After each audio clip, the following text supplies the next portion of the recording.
Hello and welcome to the Zwift World Series Racing Show. I'm Nathan Guerra, your host and commentator for this week's Elite Race number 5 for the Zwift World Series. This is the final race in the season. Today is the Zwift World Series final where we will crown the champions for the entire series. Today we will be watching all the action from Elite Race number 5. It's the men up first, followed by the women a little bit later on. Both will be taking on the Power to the Tower route in Watopia. And joining me today for this Elite Race number 5 is Hannah Walker, co-host and commentator. Hannah, great to see you. Thanks very much, Nathan. Very much looking forward to this. You're quite right. We've had such a brilliant series so far with so much action, drama. It's been thrilling to see the racing unfold and the action unfold. And I think we've been treated to some really great racing across different courses. I think we've had a great variety of different winners, and also it's been great to see how the teams have come together. But it's been brilliant. I can't believe we're already at the final round. Yeah, and one thing that I definitely want to highlight is what a great job the Zwift World Series has done in discovering the best of the best, being a pathway with the qualifiers and finding those that are in the Zwift Elites to really crown the champions for the series, as well as getting into the Zwift game. So it's been really cool to see what Zwift have put together on all this. So, well, before we head into this round number 5, the Zwift World Series, let's go ahead and jump into a recap to see where things stand after 4 races. It is going to be Ollie Jones at the top at 278 points. Jasper Paradines and Joe Perot there in second and third. Neil Freyette, be on the watch out for him. You can never count him out. He used to be known as a sprinter. Looks like he can win races on hill climbs as well. We'll see if he shows up today. Nicky Hug, Lionel Vasin, always in the midst. It's going to be Johan Noren there in 7th, Ricardo Peniza in 8th. Martin Meriton showing up. I think this is going to be his final race heading into retirement. We'll see if he's here on the day. Adrian LeGriffin there in 10th. Out in 11th place, Shell Power, followed up by Richard Berry, Michael Planthro, Vidar Merrill, Yunsei Honda, Arnie Jacobs in 16th. Ed Laverick, the climber, I think he's going to like this course out here today. Adrian Alvarado in 18th and Javert Harridins 19th. Sebastian Havot, that rounds out our top 20 and where things stand on the day, Hannah. Yeah, it's a brilliant top 20 when you take a look down at the standings. And for me, and you and I were both discussing what could potentially happen on this final round this evening and who could maybe shake things up. What are the standings, the individual standings, going to look like come the end of this 5th round? And it's pretty close. I mean, you and I was thinking that maybe there could be a lot of shifting around. Maybe there could be somebody who can take the overall, or at least move up the standings. So I think we're in for a treat. That's for certain, because it's all to play for. We've seen in the past that everybody's going to throw everything into this to try and finish as highly as possible.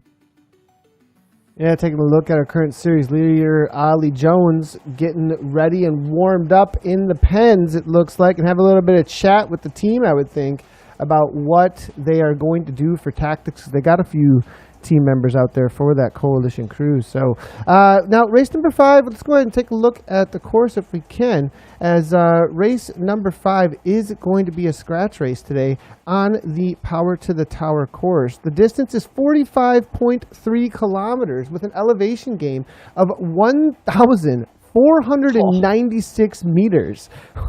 Yeah, well, is right. This route starts in downtown Watopia and completes 3 ascents up the epic climb in the Zwift Alps 3 times in 3 different directions. Each time at the top, riders will be awarded with a drafting power-up, which is interesting about getting back on terms maybe after drops happen on the climbs. The first ascent is up the reversed epic climb. Then the second is up the grade immediately after you descend after that. And then the final ascent is up the forward epic climb with a finish up to the radio tower after taking on the epic climb. You're going all the way to the top. There are no bonus preems. It's an all-out race to the finish line, and it's all about finding the Zwift World Series champion, where it will be decided at the top for the overall series GC. Hannah, I'm super excited. Zwift to put something awesome together for this final. It's going to be a long day, though. Here it is. It's going to be a long day. I mean, I'm laughing because you're saying it's going to be an awesome day. It's going to be brilliant for us commentating. If you're racing and you see that and you take a look at the elevation gain and how long it is and what an epic course it's going to be. we're in for a thriller. And the riders are in for Yeah, a we are. pretty difficult night. Very difficult. And, you know, for showing up today, I think that a lot of riders are going to feel a little bit of opportunity to show themselves on a course like this. Like, where the tactics are definitely going to matter, but there's also the reality of it's you versus a course like this. You take a little bit of those group dynamics out when you have this much climbing on a course, Hannah. Do you think riders will be nervous coming into this, Nathan? The fact that it's such a big challenge, anything can happen, the potential of maybe not getting back on and losing places. And also with it being the final round, I mean, it's all to play for. 100%. I think that you come into a race like this and you have a little bit of nerves of, do you got it?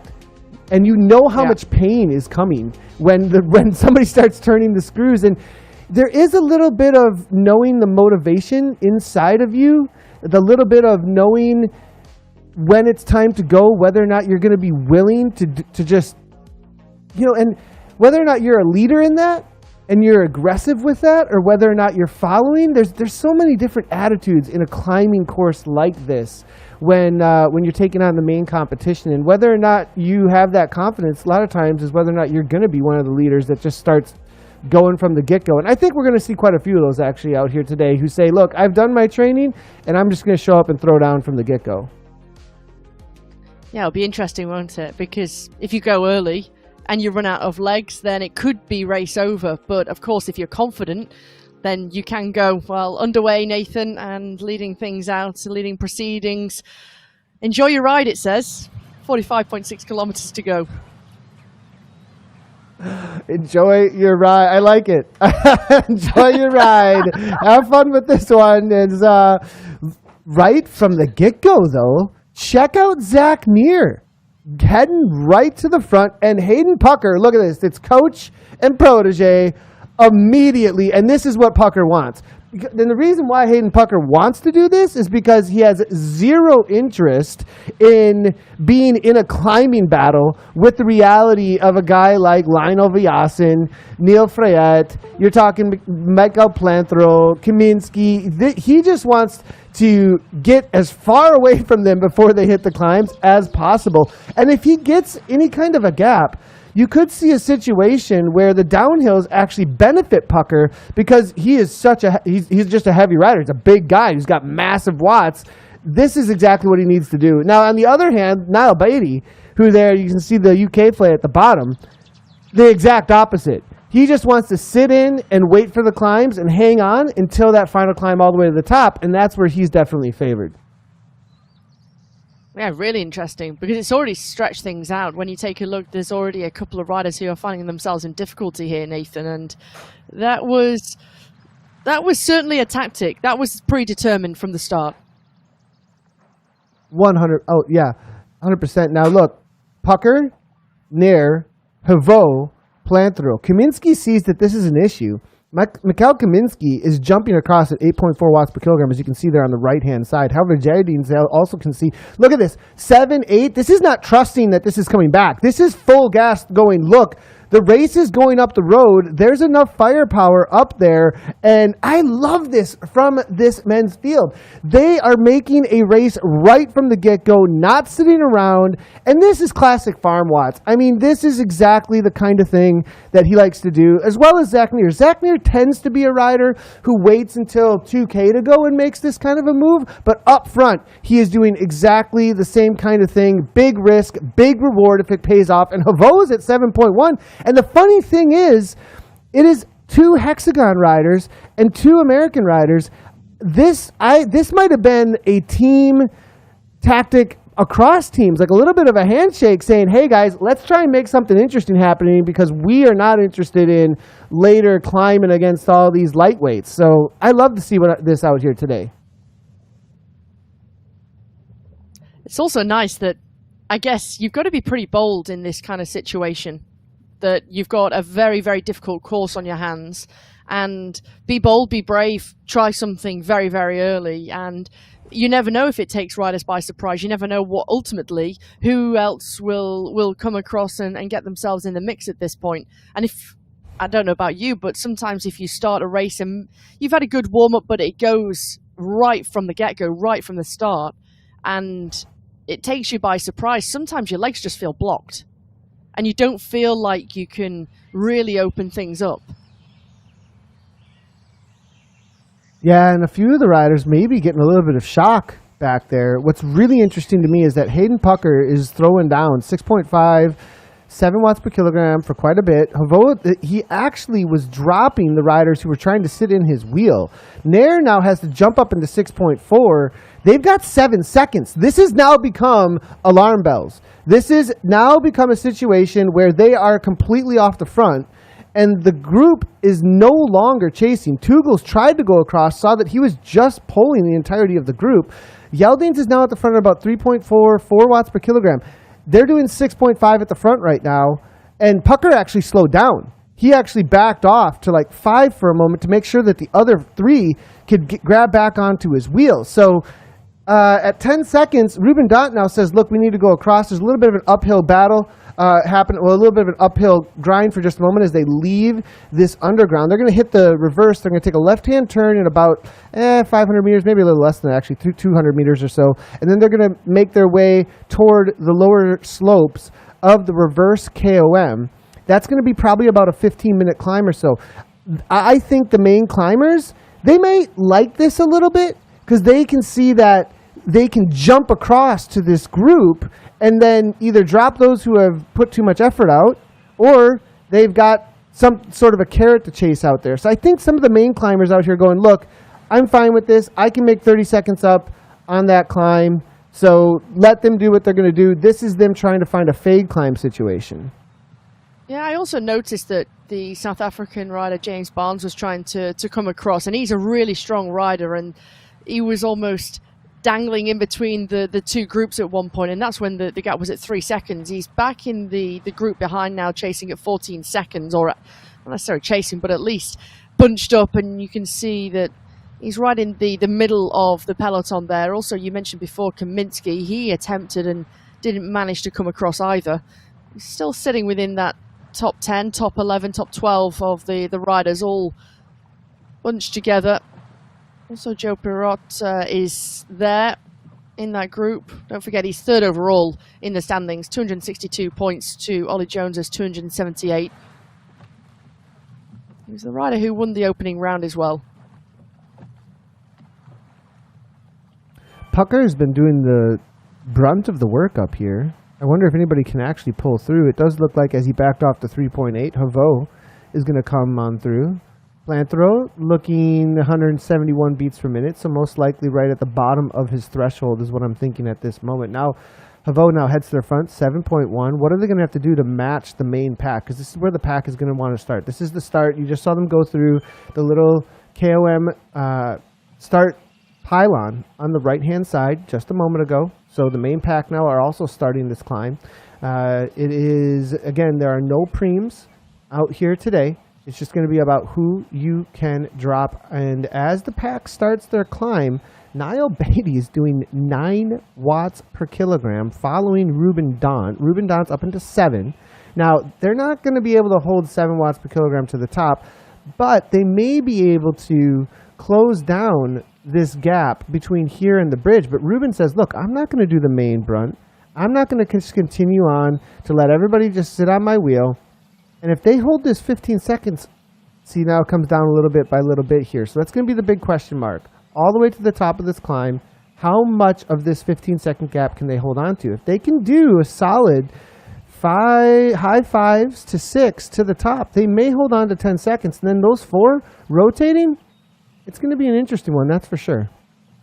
It certainly is. In terms of the draft, Nathan, if you're in the peloton here, in the bunch that we're looking at, how much more draft do you have in comparison to 4 riders who are away together? It's a great question. What's the difference? Yeah, big shout out to Zwift Insider, actually, who has done a lot of tests specifically on this. So if you did want to check out any of the information about the drafting dynamics and how they work, every time that there are updates to the pack dynamics, Eric Schlange over at Zwift Insider does a great job of testing that. And what he had found is that when you get back to fourth rider, that's the maximum. That around where it is fourth rider in a pack, that you get the most benefit from the draft. So actually having 4 is kind of the perfect number, other than the fact that maybe you want a little bit more of a rest time if you had 5 or 6, if you're all taking equal turns. But outside of that, you actually get a ton of drafts sitting at the back of this where Pucker currently is. So it's kind of the perfect number to see here. Second wheel, not quite as much. I think it said something like it was in the low teens, I believe. I don't remember the exact numbers, but it definitely goes significantly up as you go to third and then the fourth wheel. Almost caught though. Big kick there, obviously, from the main pack as they sat up a little bit. I think they knew the reality of the slopes that are coming at them, and there's just, trying to hold off the pack here with only 4 riders on an uphill. They're just closing it down. We might get dropped the second that we're caught, so that's most likely what's happening here. God, it's brutal, isn't it? When you see the red numbers in the top right-hand corner of your screen, when you see 10%, 12%, and already look how quickly they're able to start to close the gap here, Nathan, because we've gone from 15 seconds to now 2.3 seconds, and it's all back together very, very quickly. But already, Lionel Vasin, 7.7 watts per kilogram. He's putting out 535 watts, 515, and almost making light work of this kind of effort. This is really doing some damage, even in the lower slopes of this climb.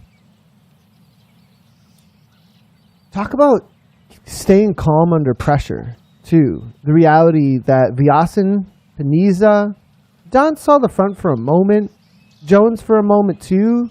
But when they saw that it wasn't going to get the big hitters all there, they said, look, we can handle this. It's all going to come back.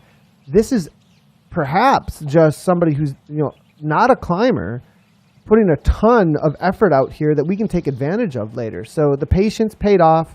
They didn't sound any alarm bells, and they reserved a massive amount of energy, actually. So well done to the pack for staying cool and bringing that all back together. And you can already see some separation taking place pretty quickly here as we do have Van Elst and Vasin at the front. I want to real quickly mention to everybody that Zwift do have their awesome dashboard up and ready to go if you want to go and check it out. So for the Zwift World Series, the team at Zwift have developed a handy website for fans that has all the information you need to know about the race, and also links to a live dashboard for fans, which will help you follow all the action in even more detail. You can head over to ZwiftWorldSeries.com. You can find the dashboard there linked at the top. It's also in the YouTube chat where you can find that to find all of the live data. Today, the rider dashboard, you'll be able to see groups on the road in the left-hand column. A group will start when there is a gap of 3 or more seconds. For each group, you can see the number of riders in that group and the average speed and watts per kilogram of all the riders in the group.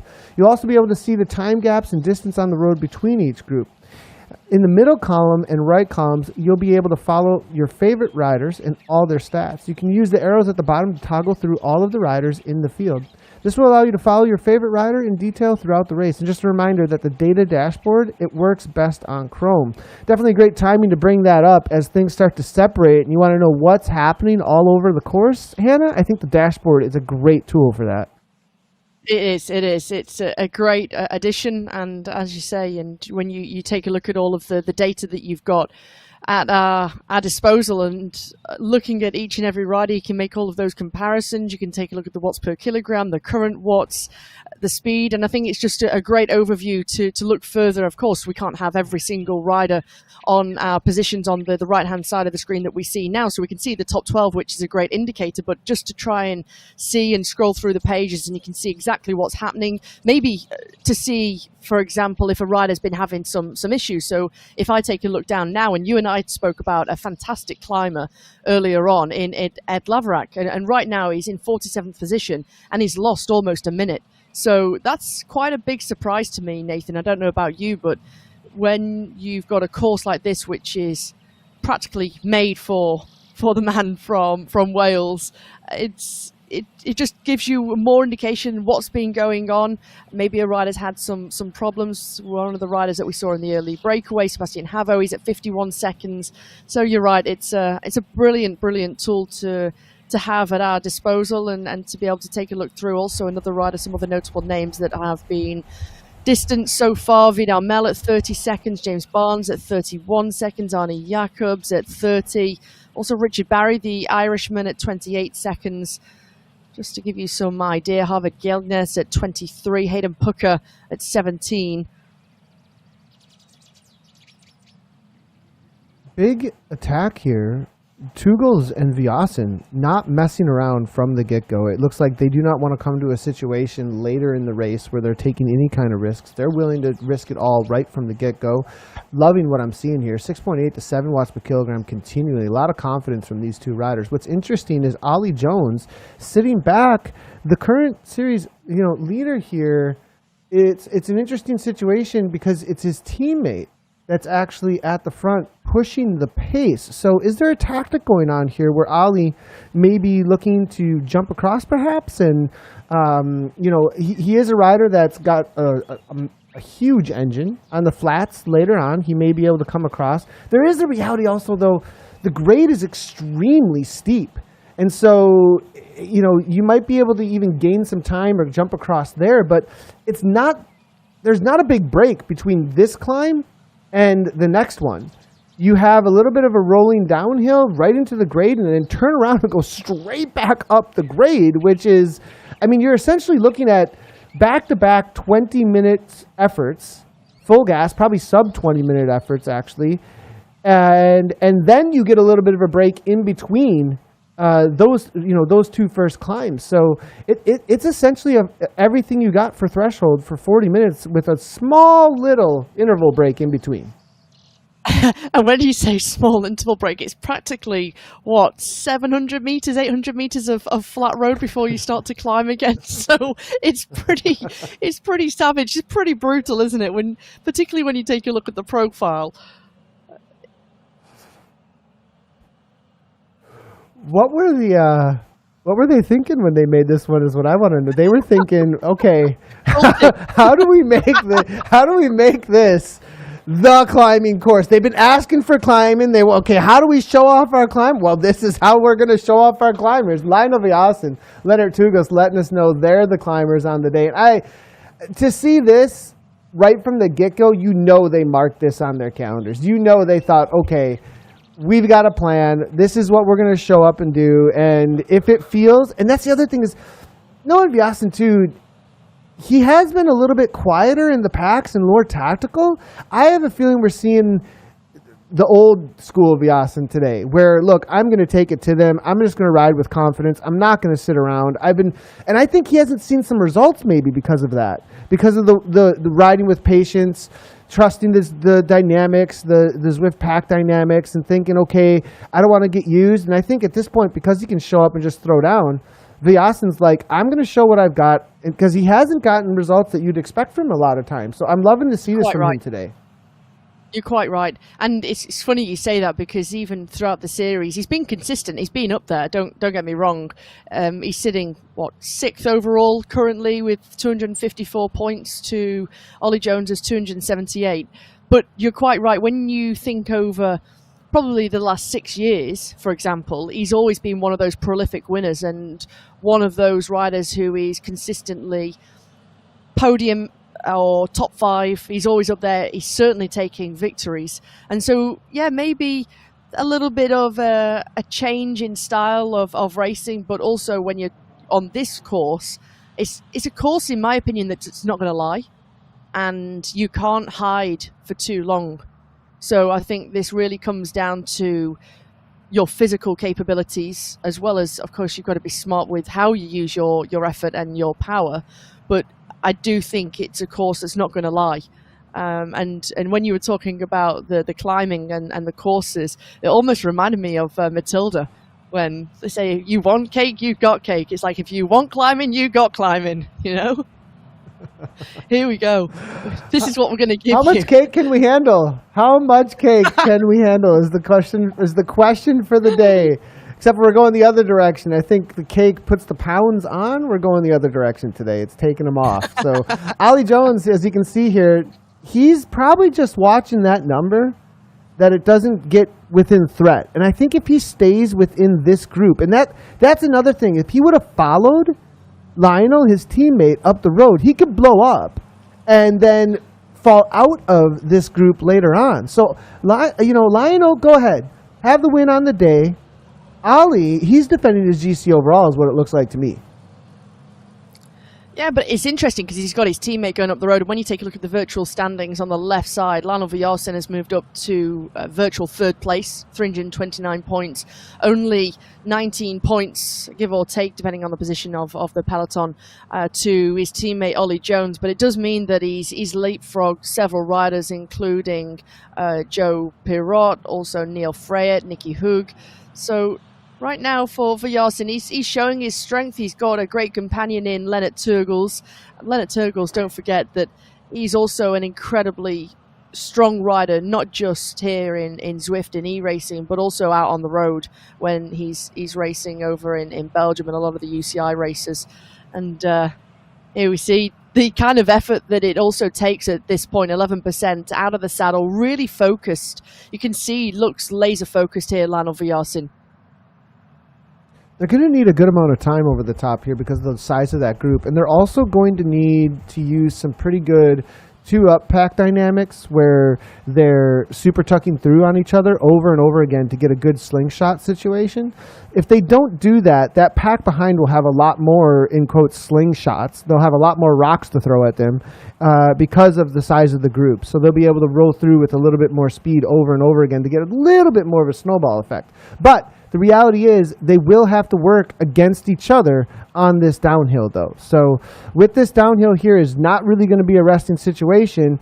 They will get some rest, but we're going to see punch after punch if they really do want to hold on to this 17 seconds. It's a great advantage to have. It can get eaten up very quickly. Now, your point about Lionel jumping into third, he was sitting in sixth place overall coming into the race. That's a significant jump in placing and pretty good prize money at the end of the day. I think Lionel here, now Neil Freyet heading to the front, though, he's going to have all the interest in the world to finish at the front of this group because you can see the live GC change the moment that Freyet hit the front.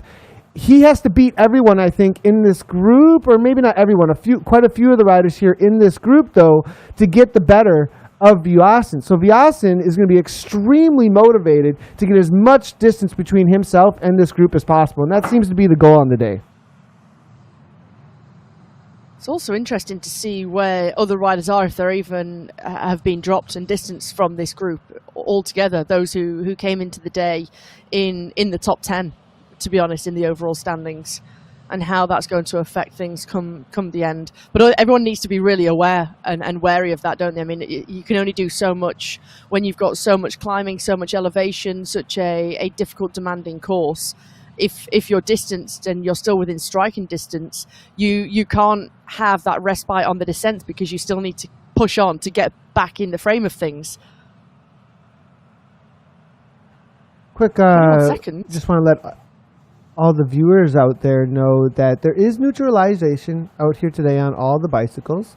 And also there is no steering in-game. It is just the regular pack dynamics. And so if you're unfamiliar with all that, or if you're a rider who's hanging out in the community and you have the experience of what's happening with bike upgrades or bikes having differentiation between them, all the bikes are neutralized, so it is an equal playing field between them all, as well as the steering is turned off in these events. So that will not be affecting this at all. Just as a heads up, 20 seconds though, Hannah, and it's consistent. It's not like it's coming back, and I think that we're starting to get second group mentality a little bit here. Maybe some of them are racing for third. I still think some of them are thinking, look, they're going to maybe tire out, and we've got a big kick for the end. There's a lot of climbing left to go. They've only done one so far, and they still have the grade and all the way to the radio tower. And that radio tower, I think it gets almost I think it's 17% at one point. It's about a 5-minute climb at 13 to 17% along those. I mean, it's an insane climb, and I think a lot of bodies are going to be going backwards during that time, while those who have reserved energy for then could make up a solid 30 seconds to a minute on a climb like that. Yeah, I think the final kilometer averages 13%. So that just gives you an indication of the difficulty, and that's not the peak of the gradients. I mean, it's savage. It's absolutely savage. That's almost murder-y. After we were discussing it earlier on, Nathan, of yesterday's Flesh Run, that's almost that kind of climb, but it's just absolutely brutal, isn't it? Averaging 13% for a kilometre at the end of this kind of course. You see Nikki Hug threw a solid 8 watts per kilogram just a moment ago. And that's exactly what we're talking about, the slingshot effect. Now, whether or not they take advantage of the speed that they gained is going to be a really big question. And watching the speed differentiations between these two packs is going to really tell us a lot about whether or not they're being smart. Now, whether or not they're necessarily working together, because they were working together a little bit, it looked like there, in order to really send a rider to the front when they need to hit the super tuck at the negative 3% gradient. You get over 57 kilometers per hour, and that's when you can really get into that super tuck. Now, you see a punch here from Planthro, and this is actually really smart. You can distance yourself from other riders on a gradient that's this steep. Planthro, massive kick actually just now from Mikhail Planthro. 9 watts per kilogram. You can see him already off in the distance, immediately getting what looks to be about 2 to 3 seconds. I mean, this is actually can be a serious move on the downhills. And as Dave Toll said sometime last year when we got into these new pack dynamics that were released, downhills are the new uphills. That's where people are attacking. And Planthro heard him loud and clear. I like it. Yeah, it's pretty impressive, isn't it? Even just to gain a couple of seconds, and you take a look at the speed here of Planthro. 86 kilometers per hour currently. Absolutely rocking down this descent. One thing I want to highlight there too, Hannah, as you're talking about the speed, is a lot of times people think about watts way too much in virtual racing.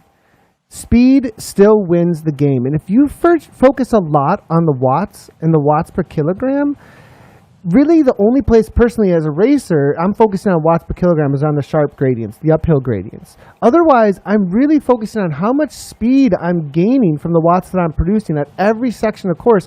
And you actually start to learn how the terrains interact with your watts in the virtual world. It's its own world, its own reality that has its own ways of interacting with the watts that you produce. And if you don't pay attention to that, you can waste so much energy. And this isn't just pack dynamics about drafting. This is about the sections of course where you actually throw down to get the most speed. And you can see from an immediate 5-second gap that Planthro and now Kaminsky trying to come across and Ruben Dant have gotten shows us exactly how it matters speed way more than whether or not you're producing watts. Do you think then, given the fact that a lot of riders really have a big focus on watts and watts per kilogram and focusing on that, it ends up changing the way that they race? So as opposed to using their racing instinct, they're just racing to what they can personally do and the power they can put out, and ultimately it changes the way they're able to perform. Yeah, you're spot on. And you've raced some crit races in your life, Hannah. What if somebody just heads to the front and just keeps putting out power, or they're wasting power out in that course over and over again, and they're not using the pack, they're not cornering well? That exists in game, but just in a different way. It's not in cornering, it's more in how the avatar uses the speed it already has in conjunction with the watts and when you put them down at the right times. Now, of course, just like if you get off the front in a crit race or a road race and you're on the flat, you're just throwing down and getting arrow. Yes, you have those times, but there's also other times where you can get way more out of the watts that you produce, to the point that if you're a good pack rider and you know how to do the terrain well, you can add, in my opinion, probably a 0.2 to 0.3 of a watt per kilogram in your overall average, actually, against the other riders, just on terrain usage. And then also on top of that, you see a full watt per kilogram sometimes from riders just hanging out in the pack. So it's a massive energy and efficiency gain. And I also guess it comes down to, if you're And again, this comes down to when I was racing. If someone makes an attack, and you're thinking, oh, I can't go above my watts right now, you need to follow the racing as well, because otherwise you're out of the race. You can't just stick to what you can do physically and personally. I mean, it's very, very different. I guess in a time trial, you can follow what you can put out in terms of the power, and even if it's a time trial in game, for example, of course you can follow to your power output. But I think when you're in a bunched race, and particularly in a scratch race, it's very, very different. You've sometimes got to follow the racing in front of you and around you, and not allow riders to go up the road, because otherwise it's so difficult. Because Line of Vasin's doing 6.5 now, and you can't catch him any longer. So as him and Teugels are coming over the top of the second half of the second half of the grade here in just a moment, they've started their climbing. They've got 26 seconds, and now it's alarm bells. Now you can see Ruben Dant having a little bit of, what have we done? Uh-oh, this wasn't the plan. Now you see Van Elst, Ollie Jones just following wheels. I don't think he's going to chase his teammate down. I think he's just making sure he's involved in that pack. As you see Teugels here up and out of the saddle, trying to stay with somebody who I have not seen a Vasin like this in quite a while. I am really liking this. Vasin is back. He's at the front. And now he's fully committed though, right? I mean, he's got 26 seconds, and now you start getting that the wick might be burning, and how low can I burn this wick, and when is it going to run out on me? Because if it does, my race is over, right? This isn't working out in any way if they end up catching him with how much he's put out here. Where a few riders who are sitting in, Nicky Hug, Mikael Planthero, Neil Fret, they've got a good kick at the end, and maybe they can do that radio tower. So Vasin's got to be going through his head, okay, let's continue this on, get this gap as far out as we can go. That downhill on the forward KOM, it's a fast one, and staying out front of it is going to be really important. And I guess as well, when you're feeling good and you come in with a big plan, and you know that and you've said it already, it's almost like he's racing the way he used to race, and clearly he's got incredible physical form. But when you take a look at who's still in the frame of things in the bunch behind, you've got Penitza, you've got Noren, you've got Hug, you've got Jones, you've got Paradines, Planthero, Power, Freyet, Kaminsky, Le Griffin. That's it. That is your group.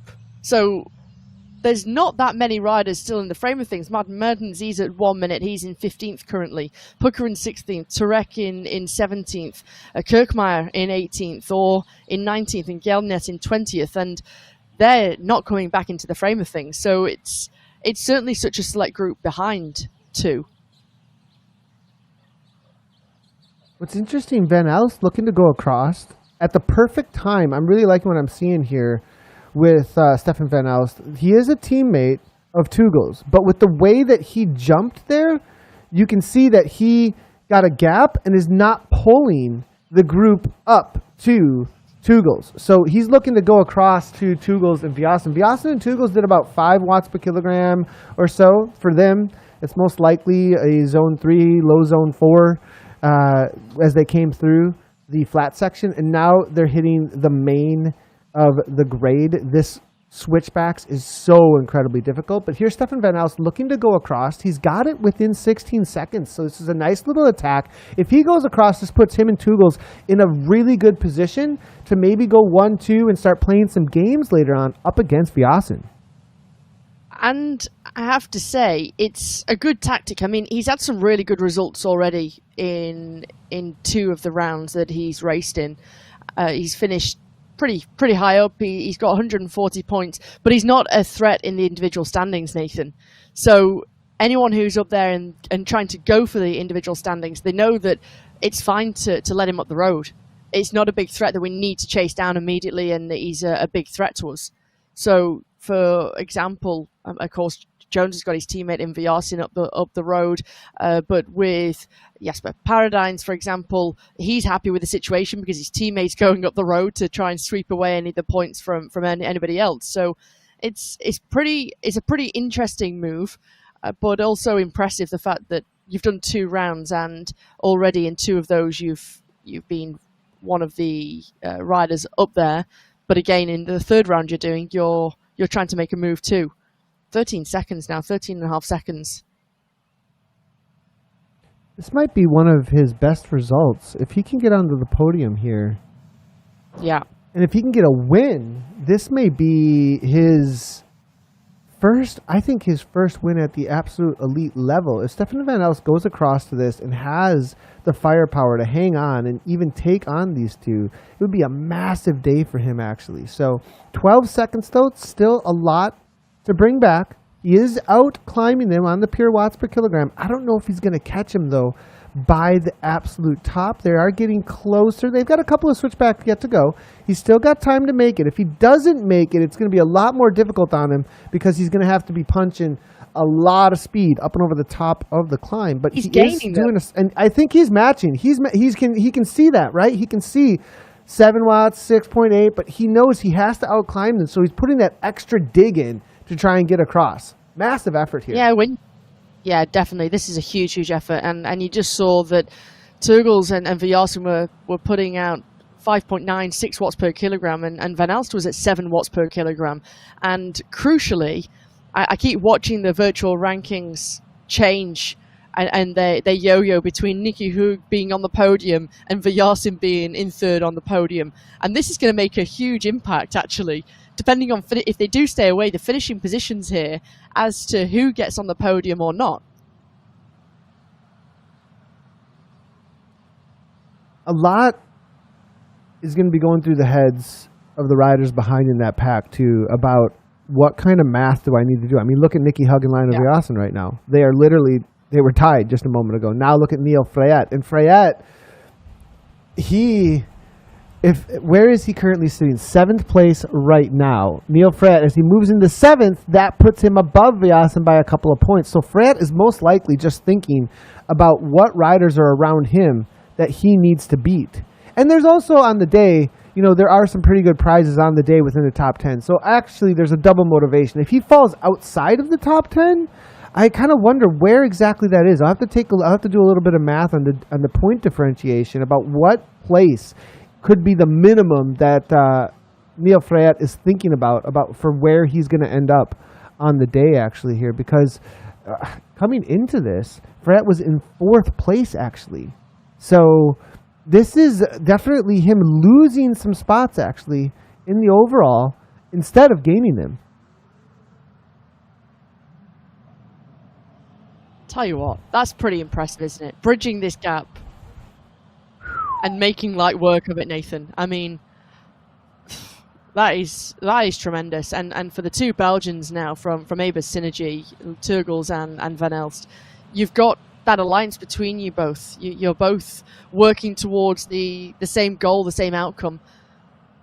Really impressive to make that bridge. It's how much it's taken out of Van Elst, though. He looks like it's hurting. He looks like it's hurting pretty good at this point. On the bike there, he looked like, sometimes it's hard to tell when you're standing, but he definitely wasn't completely hunched over, though. Like sometimes when you're starting to fail and you're right on the edge of failure and you're standing, you can see that the shoulders start to come down and your arms get a little bit weak. He wasn't quite there. He still had a little bit left to come up over the top. Vasin actually turned the screws at the top, you saw there. And it looked like he was trying to put them in a little bit of hurt to see if maybe he could get rid of Van Elst. I'm absolutely impressed by Stefan Van Elst, though. The fact that he still had 7 watts per kilogram to give after climbing at almost 7 up and over the top. Look at Jesper Paradines right now in the bottom left of your screen. How much effort it's taken him. The body, the shoulders rocking and rolling. You can see just how difficult it is. 191 beats per minute currently, and they're onto this flatter section. So that just gives you some indication of how difficult this has been so far. It's a great visual to really show how hard these guys are working. It's a really good point. Paradines, I mean, his top placings are on the line here. If he falls out of this group and is caught, there's a risk reward too. Like, how well can Paradines climb all the way to the finish line? And if these guys are climbing over his ability, and he just continues to try and go with them to protect that position, and then blows up completely. You could find a situation where another group comes up on him, and we saw that in the Zwift Games in a couple of different situations on the final climb, where many places were lost in the overall as people were caught because they tried to hang on to groups that were just a little bit too much for them. So we'll see how that plays out later for him. I mean, obviously, you don't want to let a group go, and if you're feeling confident, go with it. But Jasper, it's going to be a big question for him here, holding on to that second place. The difference in body language to Ollie Jones. You know, I know everybody's different and everybody has a different riding style, but in terms of, you know, Ollie Jones, you can see how good and still composed he looks in this situation. He's got the big fan on the right-hand side just to try and keep him as cool as possible and just to try and keep that core body temperature as low as possible. He's the instructor, really that nice guy. cadence. Did you see him? How he was like straight, almost washboard like situation going on with his core, and the way his leg, boom, boom, boom. I mean, you could see perfect form. Interesting. You see a couple of different ways that riders ride. You get the Hayden Pucker side to side. The hips are kind of moving a little bit more. You've got this like just driving everything he can into that trainer. But then with Jones, it looks like he has a very specific calm form.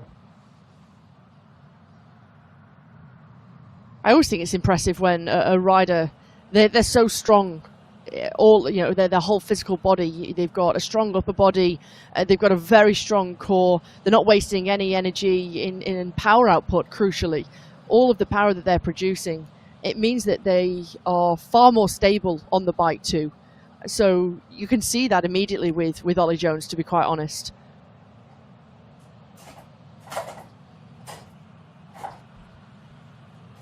As we move back a little bit for just a moment there, you could see on the right-hand side, big gaps. Well, Hayden Pucker, 207 back from the leaders, but they're only about 40 seconds back, it looks like, from the next pack out on course.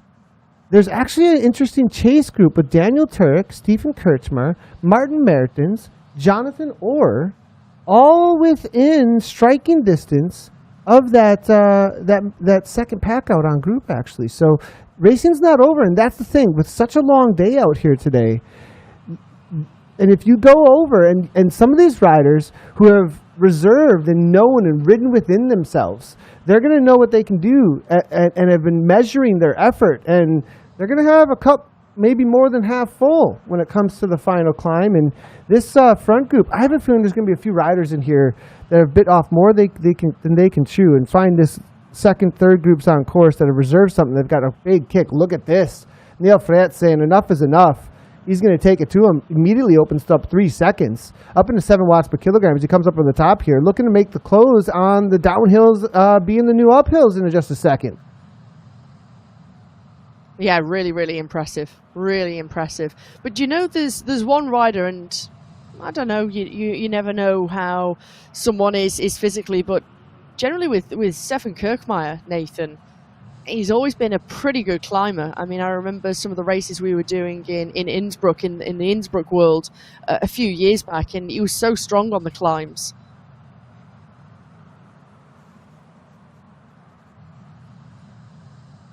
Well, the gap opening up. Neil Freyet, 5 seconds over the pack behind. Kaminsky leading the proceedings there. Jones, Paradines. This is a good effort from Neil Freyet. Vasin, you can just see the usage of the power-up. You can just see that draft power-up being used. Also Van Elst utilizing the power-up too at the same time. While it looks like 4 now, with Teugels making a little bit of a move at the front for just a moment. Power-ups, as you said, being used because they will collect ones at the banners here, as they were able to get another drafting power-up. Neil Freyet, really, I like what I'm seeing here. He's already closed down 10 seconds. Vasin can see this. This is like, who's going to join the company?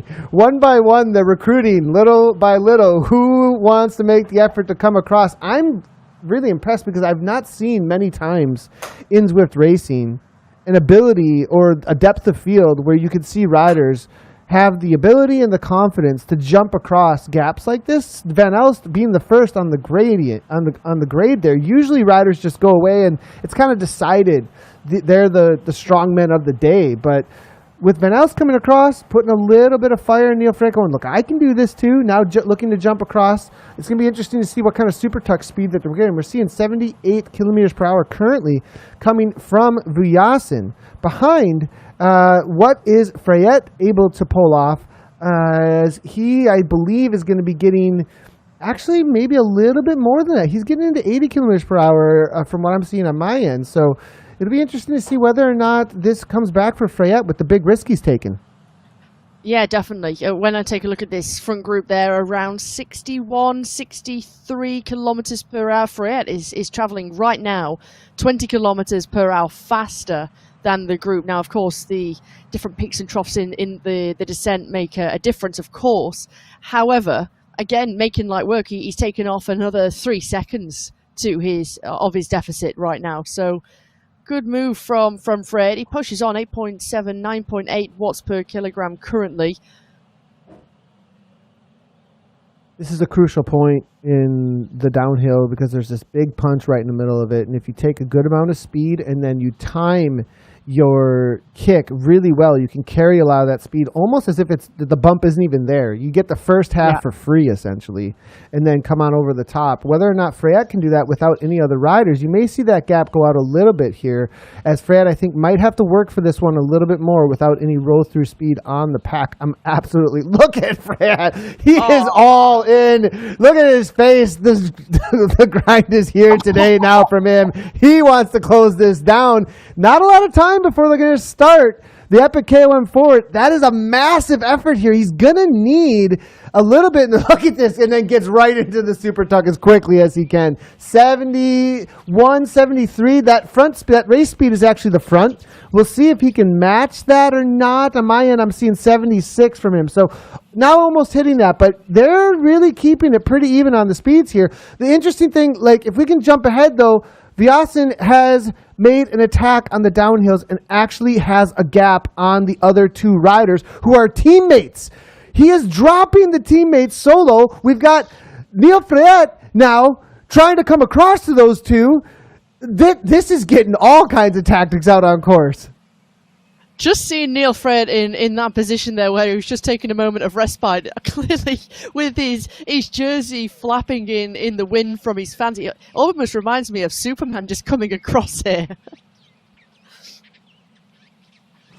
Gotta love the Golden Tron too, earned through that Zwift Games and lighten it up. Great to see. 16 seconds. He has taken a solid 16 out of the chase group that were working against him. So Neil Freyt has dropped all of them. He's got these two up ahead of him within 10 seconds. Insane. But Lionel Vasin is going away from Leonard Teugels and Van Elst. Vasin has opened up a 5-second gap on them at this point. So Freyt perhaps is going to be an advantage to Abus at this point, as he's got no teammates to work with. So now there's going to be this trio chasing down Vasin. But it also means it's going to work well for Jasper Paradines, because currently the fact that Neil Freyt is coming across, it's actually bumped Vasin off the podium, the virtual podium. And so hence why, despite Vasin leading proceedings and Freyt in fourth, right now Vasin's having to work hard just to get himself on the podium of the virtual standings as it currently stands. And so this is actually not good news for the Croatian rider, the fact that Neil Freyt is bridging across and attempting to bridge across and doing so pretty successfully. The amount of time he's eaten into that deficit in a relatively short period of time, and still with 15 kilometers to go, Lionel Vasin needs Freyt to capitulate and be back in that main, very reduced bunch of group of riders. Vasin, I think, on the day today now has said, okay, winning is the absolute goal, and the overall GC, there's nothing he can really do about it at this point, right? He's doing the best he can. Win. I'm going to go win. Totally. So break everybody and go off the front. And sometimes, Nathan, that's exactly what you need. I mean, as I said before, he has been consistent, Lionel Vasin, throughout the whole Zwift World Series. You know, he's not had any of the big wins or big podiums that we normally expect of a rider. But again, you know, how long can you hold the form for with so much racing going on? And it's been, you know, a long but great series that we've been treated to. But like you say, sometimes you just need the win, to be the first rider to cross the line, to have your arms aloft and hands in the air, and to have that kind of success. Freyat here still hammering away 6 watts per kilogram, now outdoing the two Avis Synergy riders here at this point. Leonard Teugels 5.5 at the front. They are starting to match him a little bit. They kept it at a steady 7 or 6 seconds. Freyat here now back to 4.3, up to 6.8. Looking at his heart rate's actually coming down quite a bit. I think that's because for a moment there he was resting up on that downhill. It's a pretty long time that they have a negative 3% gradient. So it's most like as you do see it start to rise. You saw Vasin through the same section, of course. His heart rate was in the 150s, 159, 156 after the recovery on the downhill. Getting into threshold effort now again, it looks like, as a lot of these riders are thinking about the climb that's in front of them. Only one climb left for the main of all the riders out on course. Maybe a few of them still making their way up the grade, but almost everybody has taken on the 2 climbs. Still, though, out in front of us, one of the first mountain to ever be launched in the worlds of Zwift. We're getting the Watopia Mountain forward in just a few minutes here. It has actually been ridden so many times specifically for threshold efforts. It's one of the mountains I use for my threshold efforts. At an A level or so, at an elite level, these guys are going to do this probably 18 or so minutes or so, but around a 20-minute effort is going to be that 5 to 5.7 watt per kilogram. And I love to use this actually for an FTP effort. So it's essentially just a perfect go your FTP and see what you can do. So we're going to get a good idea of what their FTP is after almost an hour of racing, though. Are you surprised at how fast this has been? Because when we were discussing earlier on the potential winning time of the first rider and what we would expect them to do this course in, and you take a look at the average so far, we're just a little below 40 kilometers per hour for the last 50 minutes. Are you surprised at how high the speed has been? And we've only got 12.3 kilometers to go. I mean, my guess was sub 120. That was my guess. I think we're going to go right around an hour 20. I'm not surprised how hard that they went. You know, it could have went one way or another, and I think a lot of these riders were just, and we said at the beginning, just done with playing games. Look, like we played games for long enough. It's the last race. What do I got to lose? And Vasin knew, as well as we saw Hayden Pucker from the get-go and a few of these other riders, look, my best chance is just to go all out from the get-go. Vasin waited for the climbs to really make it happen. Now, what's interesting is Teugels and Stefan Van Elst, they played the patient game, and they've worked together on the flats, and they're making the catch. Now, Vasin, 5 watts per kilogram. Are we going to see a ramp up here, or is he fading after so much?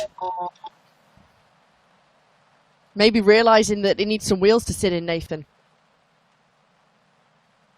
There's definitely places to draft on this climb. When you hit this first initial punch here, I've raced this quite a few times. There's a course called Sugar Cookie, and you go up this climb, and I think we did 3 laps on it, and I'd already done a lot of pace training that day, and we hit the Sugar Cookie for the second time at the bottom of this climb, and I just, bye! They went to like 7, 8 watts per kilogram. Immediately I said goodbye, and I have a feeling we're going to see a few riders through this next section, those first little S-turns, before you hit the suspension bridge, that are going to be saying, nope, it's just not there, because you do 8 watts per kilogram or more, they might go higher orange numbers on this initial as an attack. It can really put somebody out who's already got some sting in the legs.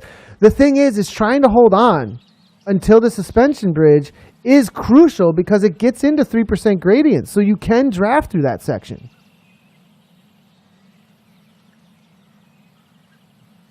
I guess fueling in a race like this is really important too, Nathan, because it's long. You want to make sure that you're fully topped up when you're racing for what you predicted as sort of 1 hour 20, maybe 1:25. But looking at this, for very much set for a 1 hour 20 race. Fueling during the race, making sure you're hydrated, but I guess beforehand, making sure that you've got sufficient glycogen levels and stores. Massive glycogen levels needed for today. That's all you're doing today is burning sugar non-stop. So I think on a day like today, these riders who have trained their gut to intake as much carbohydrates as they possibly can will have an advantage, actually. You're going to be looking at riders, 120, I would think, grams of sugar per hour. So they're going to be consuming in the 150s or so, I would think, at the higher levels, maybe even a little bit more because of the duration of the race, perhaps. That's with right prior to the race as well as during the race, right? Like you're putting in a solid 30 to 60 right prior to the race, and then during the race you're consuming maybe 90 or a little bit more than that in your bottles and gels. Now, as you can see, the kick's now happening. Freyat still held at 6 as he started the climb at 6 seconds back. They hit the climb. I thought we'd see orange numbers at the bottom, but they're watching each other. I think there's some pretty tired legs with the way that they're watching each other right now. And I'm not surprised, to be quite honest. I mean, after that kind of effort and that kind of output across this course, it doesn't surprise me that we are starting to see some fatigue really set in. I mean, even when you take a look at the body language of riders and how it's changed after some pretty bold, audacious moves to either try and bridge across, or riders who were out front earlier on and just now trying to sort of hang in. It doesn't surprise me that you're starting to see that fatigue really set in. But Fred is got the carrot to chase, but it's that last little bit that he needs to close. And this is going to be one of the hardest parts when you're dangling at 6 seconds, but you've used so much. I want to point out that this race is not over for that chasing group either. No. There's riders like Ricardo Paniza in there, who this rider, he's kind of your alpine climber. Very lightweight, small rider, who it gets into that 13% on the radio tower and they keep it within 30 seconds. And he sat in this entire time, not been on the front, not attacking. I just saw him hit the front at 7 watts per kilogram for a moment. I'm not sure if it faded him much even. So if they keep working together, they've got it within 36 seconds. They close it within 20. Could this be the Italian's day, who has sat in and played a good team game, kind of, with this not a real team with him. He doesn't have any of his Team Italy, riders with him here. But the reality is, if it's kind of like that, where riders have been working together and just launches him into a situation at the end here. Now look at this though. Neil Freyat makes the catch. What is that? How? Neil Freyat is the phenom of the entire Zwift elite scene of this year, in my opinion. What a breakout year for him. But you saw the way that he used that draft power up perfectly. It was that last 5 seconds that he needed to close, and that was the moment where I was saying that's the difficult part to really close the gap, because you've already gone through a world of pain. The fatigue's already setting in. It's been a long, hard chase so far, and you've used up a lot. And even seeing his body language, you could see it was totally different to when he first made that effort. But the fact that he used that draft power up at that specific moment just to give that assistance to close the gap, perfectly executed. Gap going back to 37. So now it's evened as Ollie Jones hits the front at 5.3. My question is Ollie Jones going to press the pace on the front? Is there going to be teams working together or not out here today? Because Ollie Jones is most definitely a teammate of Mr. Lionel Vasin here. Now it does look like Ollie just go back into the group a little bit. So now on the front though, Neil Freyat takes it to them, makes the catch, and then hits the front the moment we get near this little German village here. We're going to have a couple little S-turns and then get into the second part. So this climb comes at you in I'd say 1, 2, 3, 4 parts, essentially. that are the main attack points. You got a fifth attack point with some rollers toward the end where you can kind of make a punch downhill and uphill and downhill and uphill. But the main climbing sections, it's right before you hit the suspension bridge. Then after that, you hit these S-turns into this little village, and then there's a wall up until the castle. Once you hit the castle, it flattens out to a 0% gradient. You can find a little draft, and then we start hitting the snow sections with the underground. And through there, again, you can give it another go. Then you've got the rollers, and there's a couple punches there, not necessarily a climbing section, but you could get a gap with speed, and then it's the final to the very top of the KOM. After that, they have the radio tower, but those are the main sections we're looking at. So you can split it up into those parts and make attacks throughout with a plan through those to put the pressure on.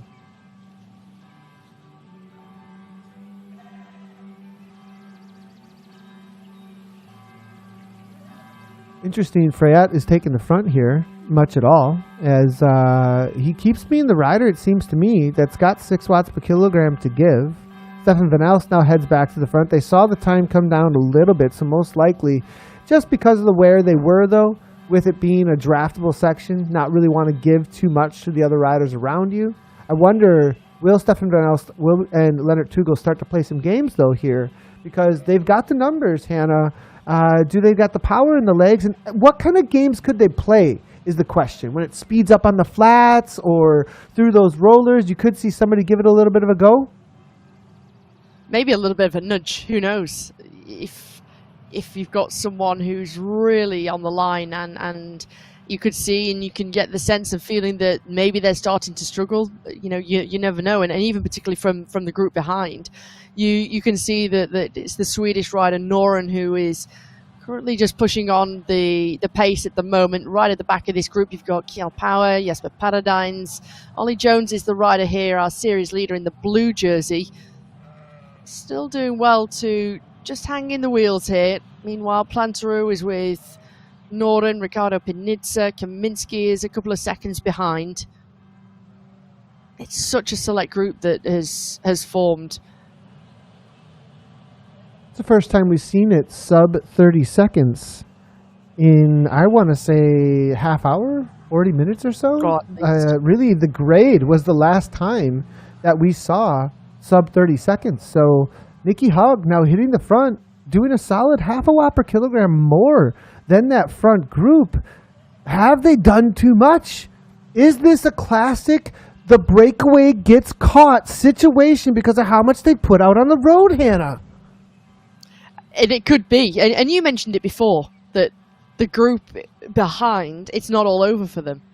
And you're seeing now where riders have been sitting in, they've saved their matches. It could be the scenario in the case where Nicky Hug and others, Noren perhaps, you never know. Pinizza, you already mentioned, the Italian rider from the Italian, or the Italy Esports powered by Elite team, that they could come back into the frame of things. And we've already seen how, I say quickly, in loose terms, for Van Elst and for Freyet, how they were able to come across to the leading duo.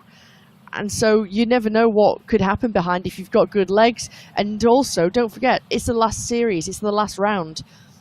You can throw everything into this to try and have the best finish. You can put it all on the line, in my opinion. And I think if you're brave enough and bold enough to put it all on the line, you could reap the rewards and the benefits that come with that.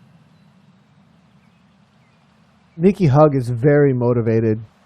He's the one doing the brunt of the work. Takes speed into the castle section. That's going to be very important, actually, the way that he's carrying speed into there rather than sitting up and waiting for someone else. As we just saw 7 watts per kilogram from him coming over the top there. We're looking at Neil Freyet now coming through. He actually drives the pace through here. You can see what's coming behind. After making this juncture, can Neil Freyet do what seemed impossible again? It would be crazy if he takes this win out here today. 7.5 watts per kilogram coming in from him. Look at Jasper Paradines now at the front of this chase group, and Hug is getting away.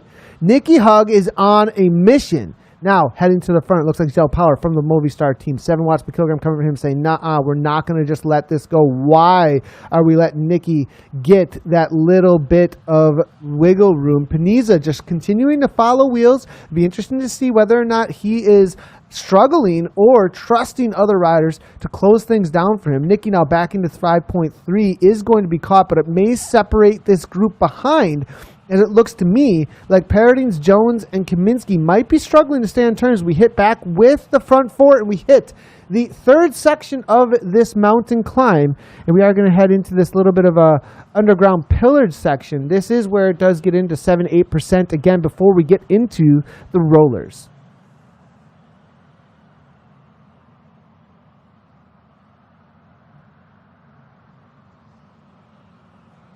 Looking at the dashboard, Hannah, the groups, we had a big group at 23 initially. Now it's 4, 8, 4, 3, 3, 1, 4. I mean, it is mayhem out here today.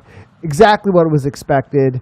And as we continue to see, next presented by Insured with Nicky Hug. He, I believe, is the only rider representing, actually, in the front here for one of the best teams in the world of esports, actually, interesting enough. So, next presented by Insured, have Nicky Hug representing and bringing seconds back little by little, and they're getting a little bit of separation, actually. They've dropped Paradines, they've dropped Jones, they've dropped Paniza, so I was wrong about Paniza out there, Kaminsky as well. So, at this point, Gel Power and Nicky Hug doing the work to try and bring back these four. They've got it under 20 seconds now. Okay, between the German Village section and this next section, at each section of the course where it's the main climbing, they've brought 10 seconds back to each time. 20 seconds can disappear like nothing on the radio tower. 10 seconds, it's going to be essentially a battle between all of them, in my opinion, if they got this much power. Now, the question is, are those front four kind of watching each other and they know what's coming? They're up there, they're in control of the race, they can see where things are at. And they're not that concerned. They're more concerned about attacking each other later on, perhaps. That could be a scenario here, Hannah.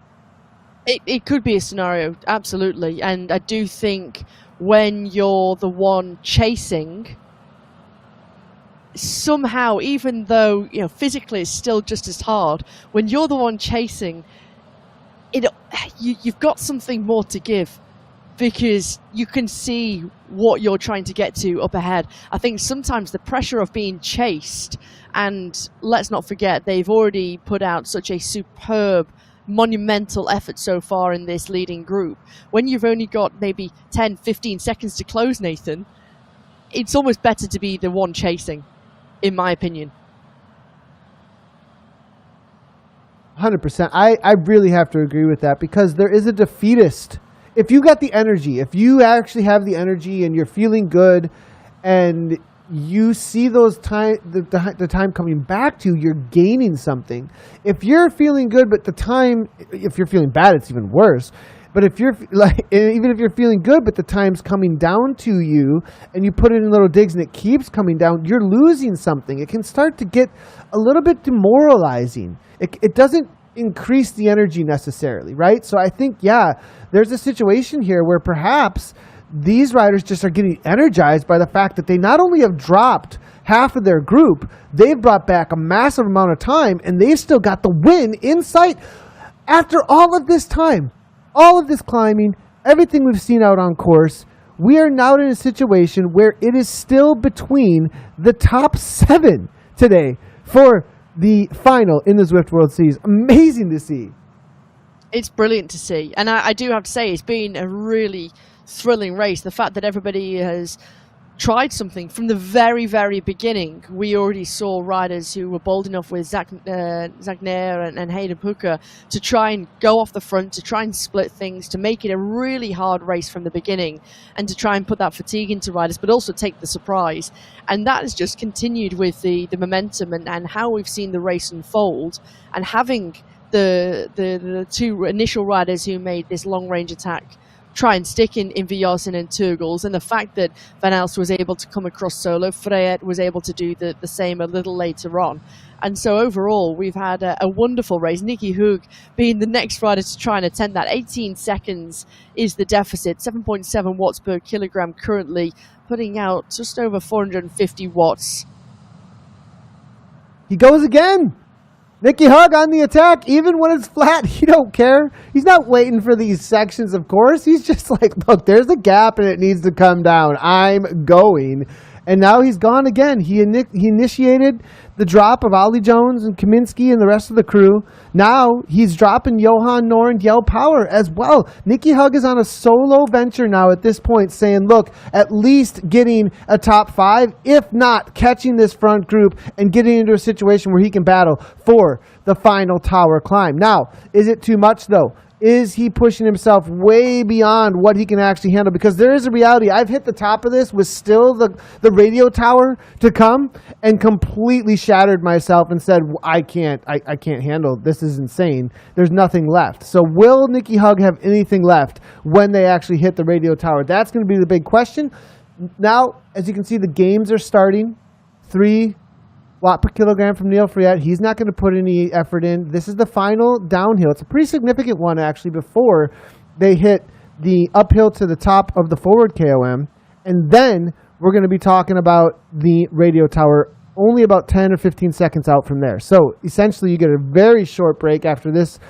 You get this break, and then it's uphill, pretty sharp, a short little break in radio tower. It's going to be interesting to see what kind of times they threw over the top of this as well. Gets a little bit of a gap in the downhill. Knows what he's doing, this man, Freyet.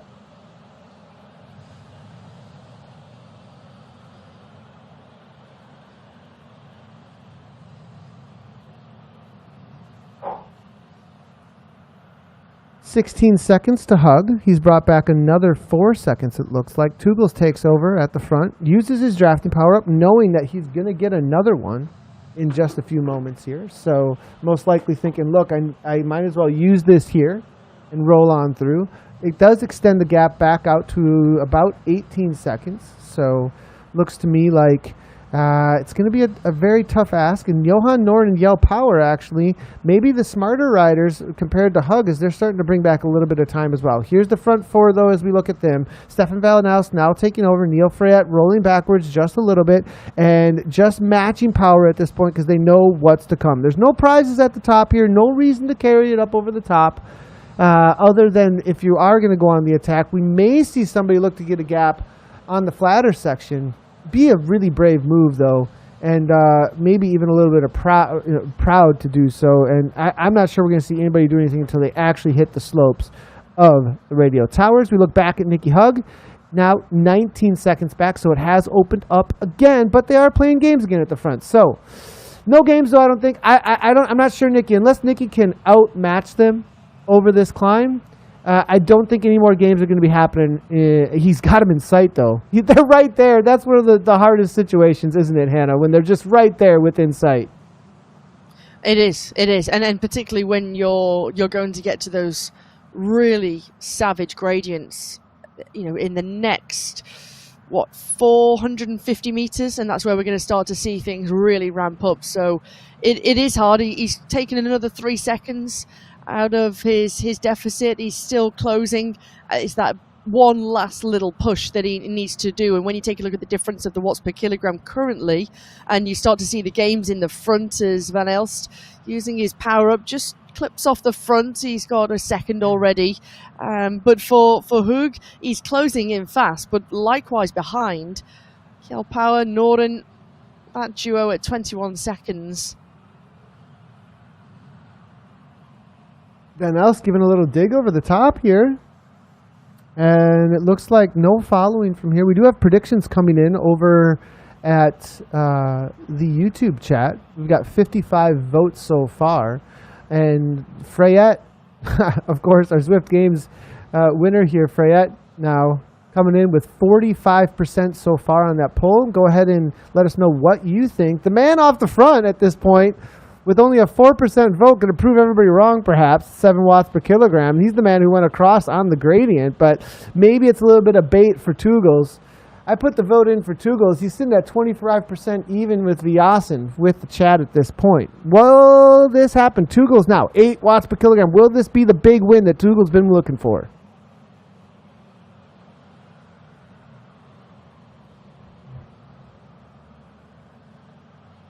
Van Alps still 6.7.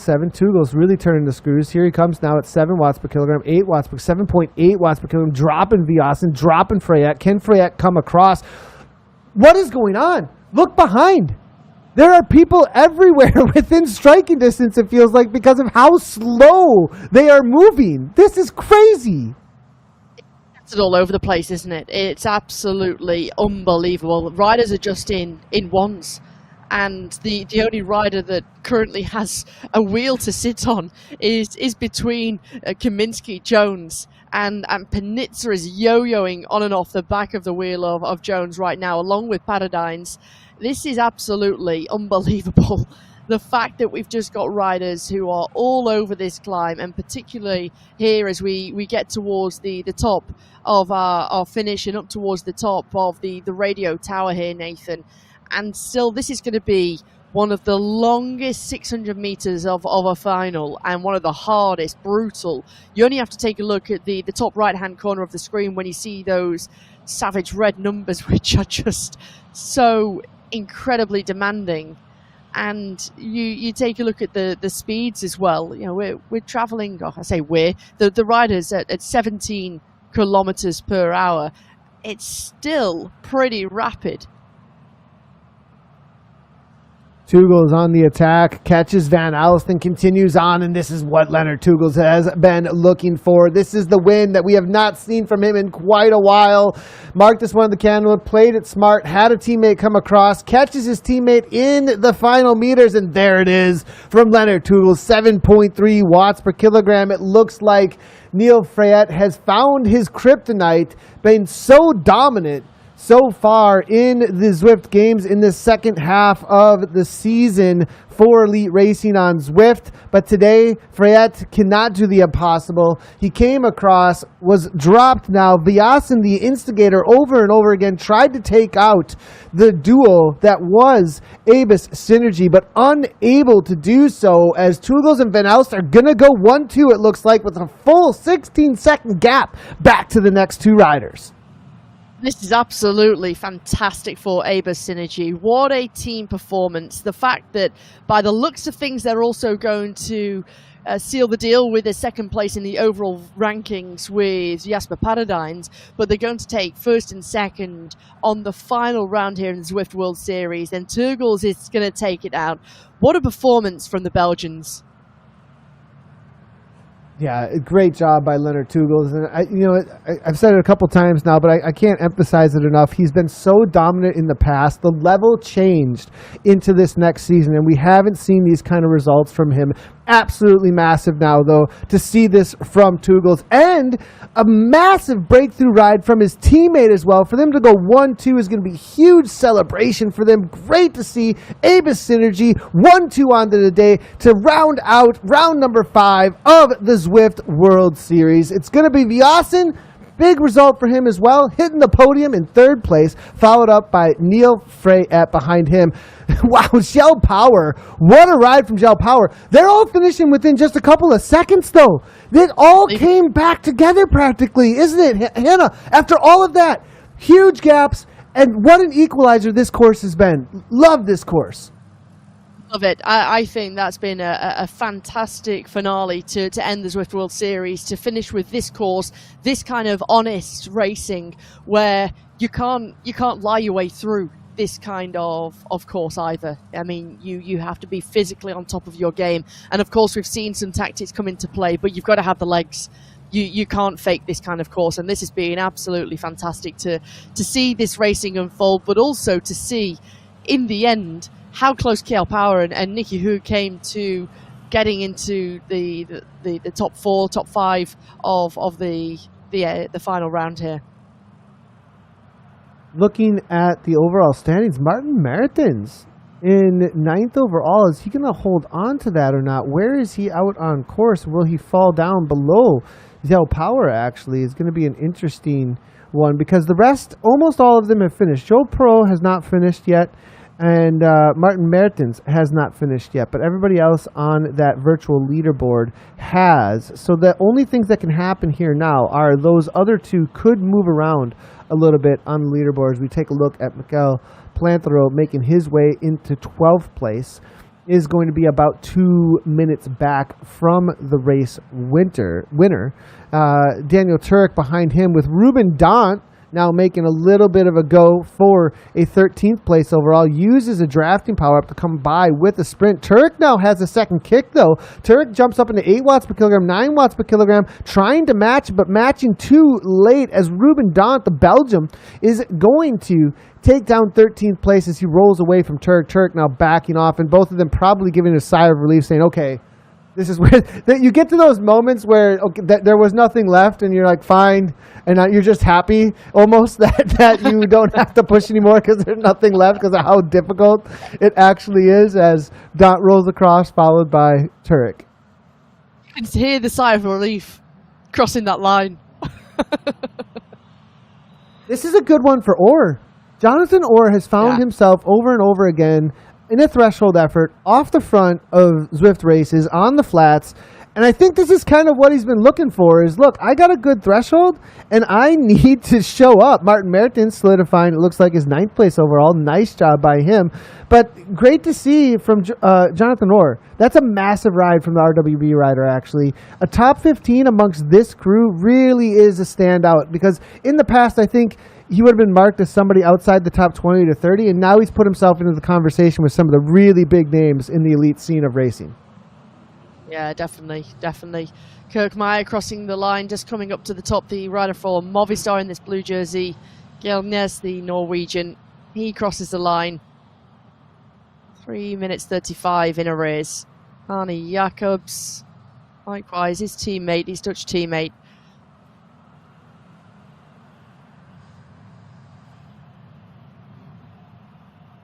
There's still plenty of points in the overalls here, still available. So riders making their way still to the line in order to get as many points as they possibly can. There are still team competitions as well. So as we do look at Joe Perot, this is to hold on to his 7th place overall. He will not be caught, so nicely done. Canyon now trying to do something. Zach Muir, who we saw off the front early on, fading back to 22nd place. Yonsei Honda right behind him, as well as Bert Kayan. Both of them making the chase to try and have a couple of extra spots in the overall. But Joe Pro going to solidify things. 7th overall, it looks like, for him, as long as he gets himself across this finish line, and probably going to be very happy to do so as he pushes out a solid 5.6 watts per kilogram. And a part of that leading team with the little helmet next to his name, as you also see that next to Ruben Dant's name as well, with the Belgian flags there. That is signifying that they were the leading team for the series, as Joe Pro crosses the line in 20th place on the day.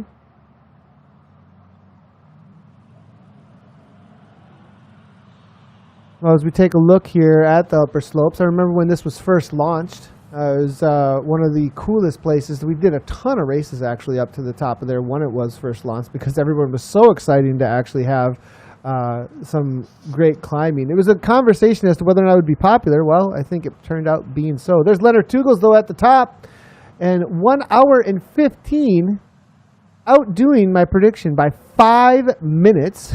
They were flying out there today, followed up by Stefan Van Alst. It's going to be Lionel Vasin holding on to 3rd. Neil Frett for 4th. Del Power in 5th. Nicky Hug in 6th. Johan Norn in 7th place. Michael Kaminski in 8th place. Jasper Paradines in 9th. And then Ali Jones, who was able to hold on to the overall in the series. He ended up in 10th place out there defending today for the top 11. Hannah, go ahead and take it away.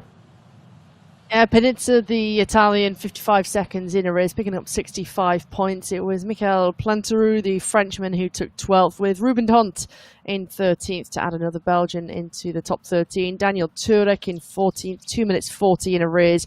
Another great ride, as you said, Nathan, by Jonathan Orr at 2:59. Martin Mertens at 3:03.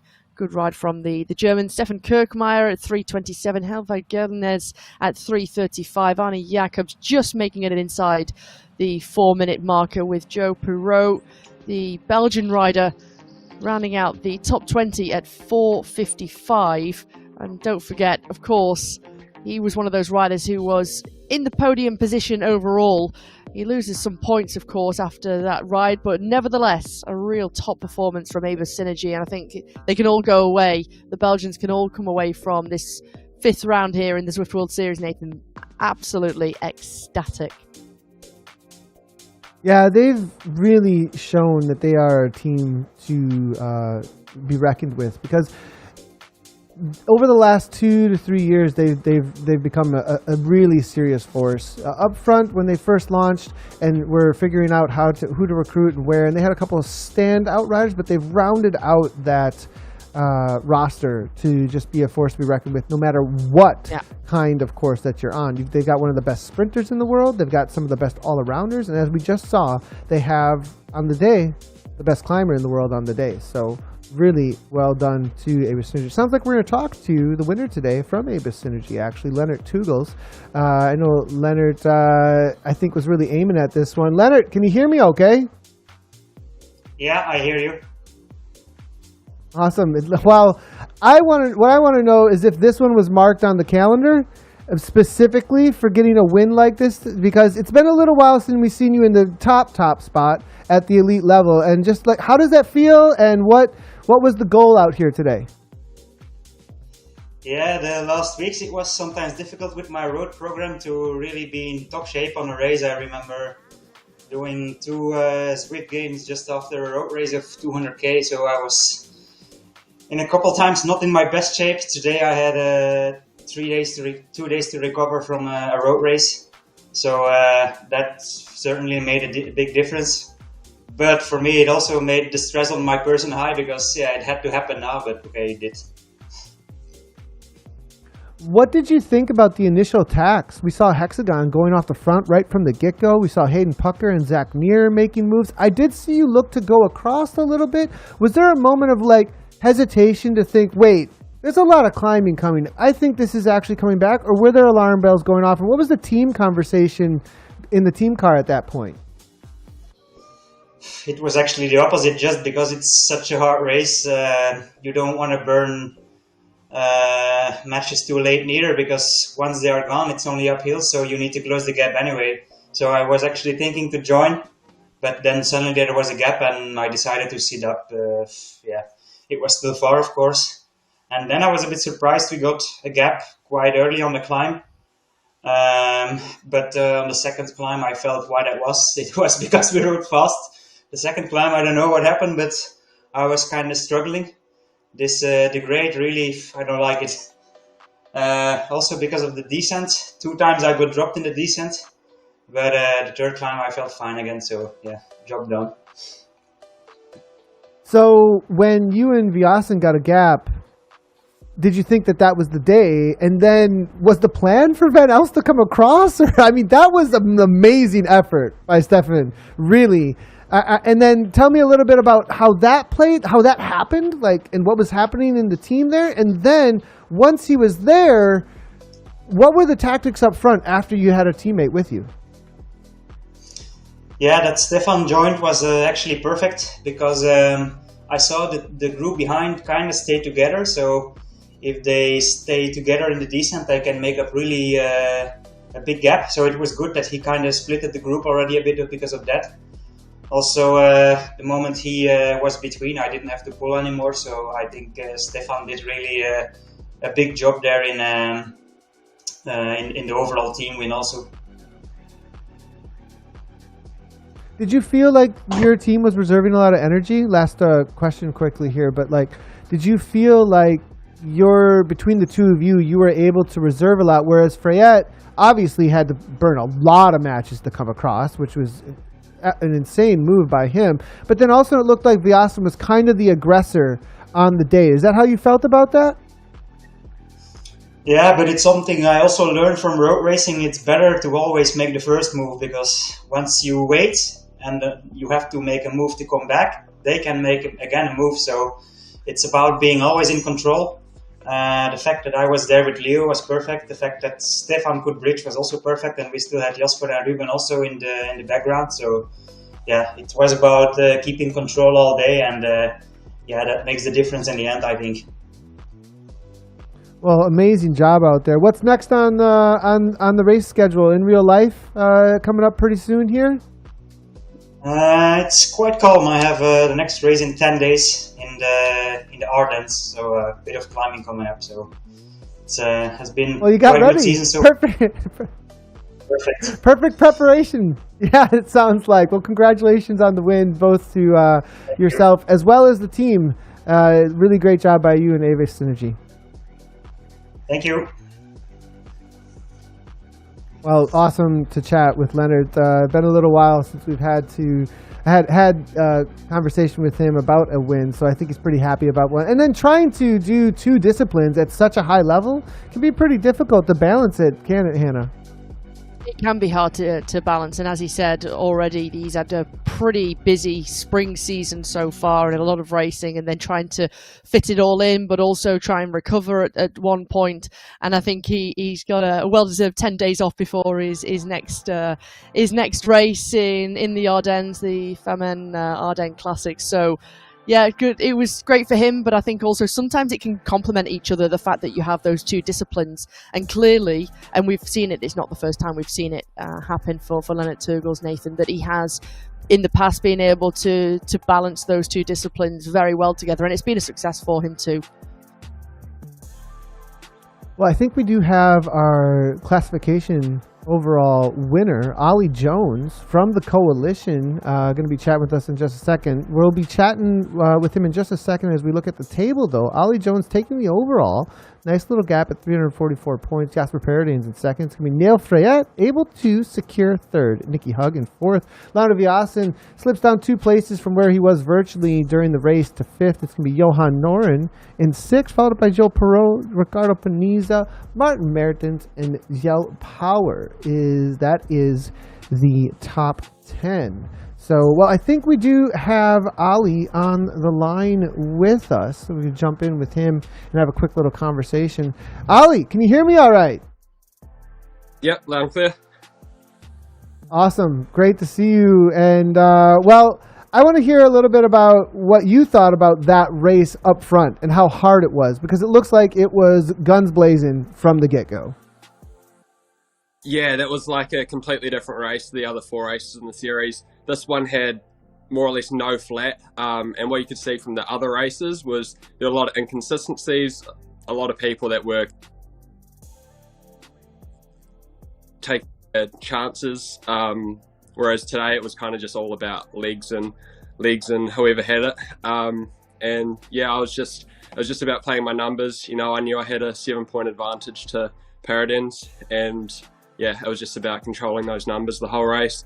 Watching people go up the road, every number was ticking off someone in my head that, you know, couldn't get in between me and Jasper. So yeah, I was a little bit negative, but sometimes that's what you do when you're racing for the GC. Well, with such a hard course out there, in your mind, it must have been just stay with the main pack in order to and mark certain riders. Just to make sure they don't get too out of control, which kind of puts you in a situation when your teammates off the front to just say, okay, have fun. I'm going to mark these guys. Is that kind of what ended up playing out today? Yeah, exactly. You saw from that first climb up the reverse epic KOM, we're already down to maybe, 14 or 15 people already. That was me ticking off the numbers saying, okay, that's the top 2 places on GC secure, basically.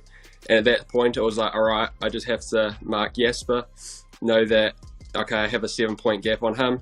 Teugels goes up the road, that's cool. Lionel goes up the road, that's cool.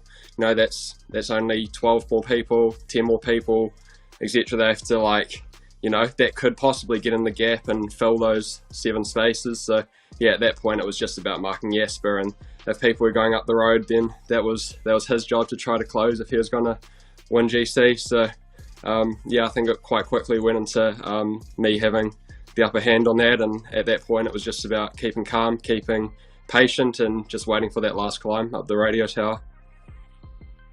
Was there any moment that you felt the pressure of Aba's synergy, or maybe this isn't going to work out during the race? Or did anybody find a moment of weakness at all that may have been able to make something happen? Like, this might be getting away from me? Or did you feel pretty in control the entire time to be able to cover moves and just were able to kind of race your race while you were out there today? Yeah, I've been pretty sick for the last 2 weeks, so I was a little bit nervous going into it. I actually felt really good on reverse KOM, and I kind of had to hold myself back from trying to follow those front two, but knowing that I had bigger fish to fry at the end of the race, really.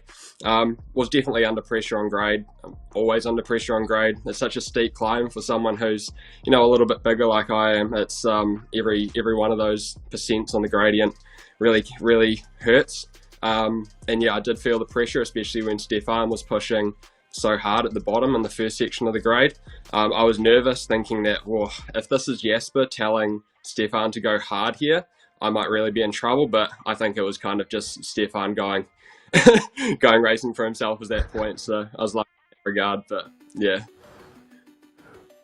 Yeah, it's exactly what I was wondering, if there were some moments, because I think they had it out to get as much as they possibly could from the coalition today. So you did a good job defending the position. Talking about the series overall, favorite race for the series, and I mean, you're the winner overall, so congratulations. Absolutely awesome to see, and good to see coalition as well as yourself and Lionel. It seems like really having a good kick through this series and late in the season to be able to defend such a high position. You guys being kind of the OGs of the scene in a lot of ways. You're a part of a crew that have been in this for so long. Maybe just a little bit about that. Like, you have a huge history in this space with esports and what the Zwift World Series has meant, as well as Zwift Games, to you guys and this team for this year. Yeah, honestly, like we've got three really tight knit guys, and myself, Lionel, and Mikael, and we've been together forever. I mean, even with myself and Lionel, like, we've been around for basically as long as these sort of pro races have been around for. So we've kind of been there and seen it all. And I think both of us, and Mikael as well, when we saw the race book for when the Zwift World Series was announced, I think we were both really excited about it. We were really happy with the direction that the format was going here, and it gave us a lot of motivation to really push hard for it. And yeah, we've been around for a long time, and we've had a lot of success, and we've had some off years as well. And yeah, we were both really happy to get back up there, and of course Lionel having a really solid performance in the Zwift Games as well. Yeah, I think we're really happy, and Reese is really happy to see Coalition back there, really pushing the front echelons of the Zwift racing again. Awesome. Well, Ali, congratulations on the overall to yourself as well as to Coalition on the team with getting you to that spot. I really appreciate it. It's great to talk to you and see you at the top again. Awesome. Thanks, Nathan. Thanks, Hannah. Well, great to see that. And, the OGs, it's got to feel good. And that's one of the things about esports, or all sports, is it's the heroes of the sport. It's the ups and downs, the underdogs that come through, and kind of like the legend status that some of these riders get throughout that. And Ollie Jones, a perfect example of that. Absolutely. And that was, and particularly that final answer was so eloquently put. Never mind, thanks to us, Ollie. Thanks to you and everyone and all of the riders for making it so entertaining and so good to watch, and giving us so much to talk about, and giving us thrilling and entertaining racing throughout the whole series. And again, actually not just through the Zwift World Series, but also the Zwift Games. And yeah, as I say, just as really eloquently put, one of the OGs, as you said, and the fact that they've been at the top of the elite racing here, Nathan, in esports for so long, is also a testament to their hard work and their dedication to esports here on Zwift, and in the all of the racing that they do, and to be at the top and to consistently be there. And as he said, yeah, we've had a couple of off years, but then to rise back up is really impressive to see. And sometimes it takes a little bit of reconfiguration. You never know. As he said, he's been a little bit sick. So when I asked you earlier on if riders are going to be nervous ahead of a race on this kind of course just before we got started, there's no doubt that Ollie Jones was carrying a little bit of nerves, because you don't really know how you're going to figure if you've been sick for a while, and maybe you've not been able to do some of the openers. Yeah, no surprise, but he managed to pull it off. He managed to take the overall victory, and just a huge chapeau, I doff my cap to Ollie Jones and the whole of the squad at Coalition for the way that they rode throughout this series, but particularly this evening. Well, we've got some replays to take a look at how he did it, and you can see here's Ollie Jones marking moves. There's today's winner, Leonard Teugels, making the initial moves himself, and Lionel Vasin got away. The main pack behind making the chase. There's Vasin and Teugels getting that extra gap actually on the downhill. There was the attack then that came over the top into the downhill of the grade from Mikkel Planthro. Now that set up moves from Aba Synergy. It was actually Ruben Daunt who made the initial early on, but we're still looking here at the gradient as they make those splits happen onto the downhills. Vasin still at the front. Mikkel Planthro now falling backwards though throughout the rest of the race, maybe biting off a little bit too much on the day. Vasin the first one to start the grade as other riders come flying past him on the section of the course he had just taken on. Teugels able to go across now on the gradient, on the grade as you can see here. It was Van Els though. Right here in just a moment we're going to see the flattening out section where he really makes that move from that back pack, Hannah. Yeah, absolutely. And I think it's great now to reflect, Nathan, on the racing and see how things really started to unfold, and to see in this middle section how large the group still was. And when you see the difference come the radio tower, the difference in how split up everybody was, and when you start to see these gradients, this was the moment where Teugels started to push on. Stefan Elst was just a couple of bike lengths off, but this was where he started to come to the back wheel of his teammate Teugels, and Vasin still was kicking on here out of the saddle towards the final part of the race. Oh, the middle part of the race, sorry. Van Els making that juncture there, which was a massive difference maker in this race. Then it was Neil Freyet, the next one, to take a little inspiration from Van Els to go across on the downhill as well. Didn't make the juncture though on that downhill section. Vasin, as they came up and over the top of the climb here after the grade, actually on the attack, trying to get a gap. These two closing it down to Vasin. Neil Freyet in his solo situation, but also Vasin then did get a gap. The boys know from Avis, they played it calm. They made sure they didn't waste too much effort. They didn't panic. They knew they had a 2-versus-1 situation. And sometimes if a rider, you got it, fine, go. If you've really got that much of an effort. But they knew they would make the catch, it looks like. They made the catch right before the forward KOM. So then we're back to 3.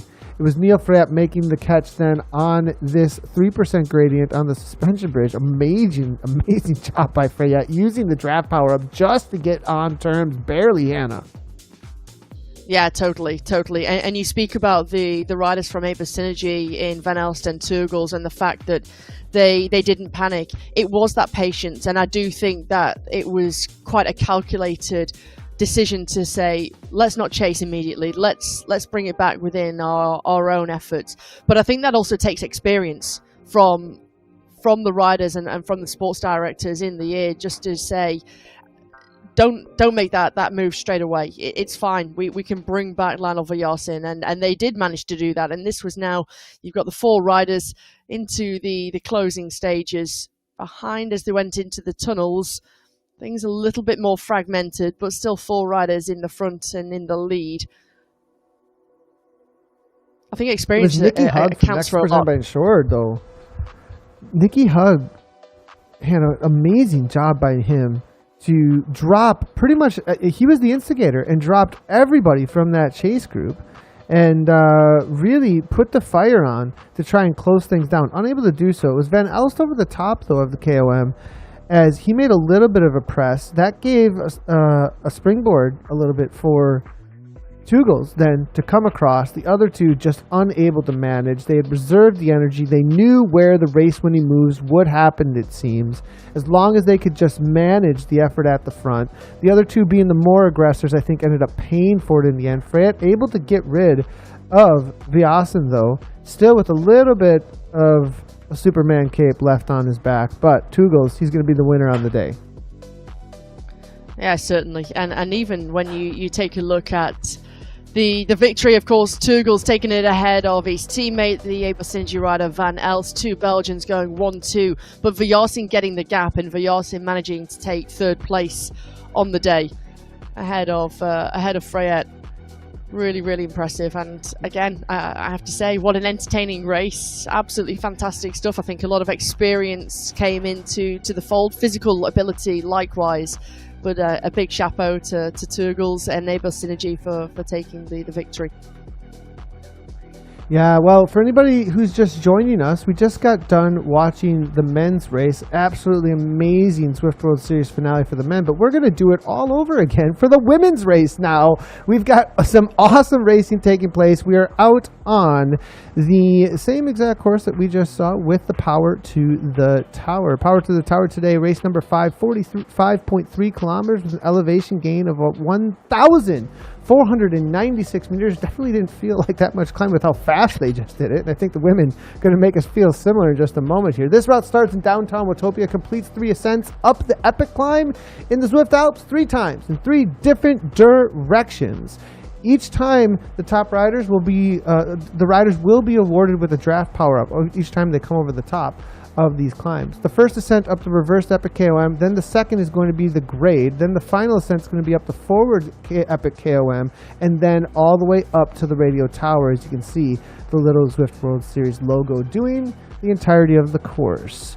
There are no bonus premiums out here today, and it is an all-out race to the finish line that's going to be deciding now for the ladies who is going to be the Zwift World Series champion. And we've got a little bit of a battle out there because, Hannah, Catherine Furr, she is a force to be reckoned with, sitting in first overall, but a really good climber behind her. It's a pretty big gap, though, Hannah. Yeah, it's a big gap, but never say never. Okay, it goes in 1 point increments for the standings and your placings, but take a look at how consistent Catherine Fura has been, and we know that she's able to deliver under pressure, and particularly when we've got a climb like this. If you remember, just over 12 months ago, when we had one of our finals in the Zwift Games, and she absolutely obliterated everybody. For me, she's, barring any disaster or any mechanical, she's got it in the bag. But don't forget, Kulczynski is a phenomenal climber, and I still think that there are riders who, on this kind of course, they want to try and prove something, but also they want to try and take a win. They want to round out this series with a victory and have their arms aloft. So it's not all over until we have 0 kilometers to go, 0 remaining. But as you can see, 9 points is all it is. So it is those two at the top, Mika Soderstrom, followed up by Lisa Hermansen, Cecilia Hansen in 5th place, Liz Van Houweling, and Gabby Guerra in 8th, making her way with a 0 there in that 3rd round. So we'll see what she can make any jumps. Maria Marb there in 9th, and then Jenny Eck. Why don't you take it away for us for the rest there, Hannah? Yeah, Auriel Verhaeren is in 11th with 210 points. Didn't score in round 4. Christine Schneider with 209 in 12th. Maria Holcroft is only 7 points in arrears in 13th place. Stephanie Sidlick in 14th with 192 points.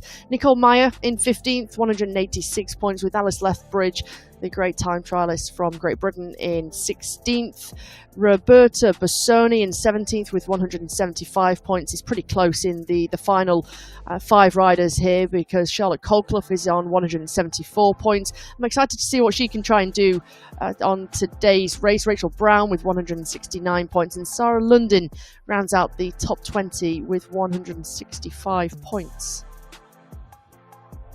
quite the who's who there for the ladies. It's going to be fun to watch the virtual standings actually as we go throughout here, because I think there are going to be some pretty good change-ups. It's a very different course as all the men just climbed it, and a lot of them had said that it was totally different from everything we saw. So I think we're going to see some change-ups, and a lot of the riders most likely marking this as a day for them to shine out here. Watch out for Kristen Kolchinski. I did see her posting about it's climbing season. So I think that's both for in real life as well on Zwift, because she does have some hill climb competitions and championships. There's your overall leader. Oh, Catherine Furr, ready to go. She is always so serious. I love it. She does mean business. She absolutely means business. And you can see that focus, laser focus. She's so strong. I mean, you take a look at her body composition and how strong she looks, not just in terms of her legs, but her upper body is incredibly strong too. And again, another rider who has got that core dialed, and she's just all round a force to be reckoned with. Yeah, we'll see how well she can climb today. It'll be an interesting one, that's for sure. But she'll probably be in a situation where she's trying to defend, similar to what we saw from Ollie Jones. So that's going to make things interesting. She does have some teammates out there for Ionian as well. They've kind of got things locked up, I think, for the team overall. So we'll see how that ends up playing out for Ionian. A little bit different from the get-go, other than the reality that Britt Lytton just likes to go hard from the get-go usually. And I have a feeling we might see this a lot from Britt Lytton today, as she is an instigator, at least early on before we hit the slopes. We'll see how she goes up and over the top. Look to see Zimmerman here, Johanna Zimmerman. Actually met Johanna at Zwift Community Live recently. Great to see her showing up. We'll see what she can throw down out there today as the German rider, I think, representing Beast Mode out there.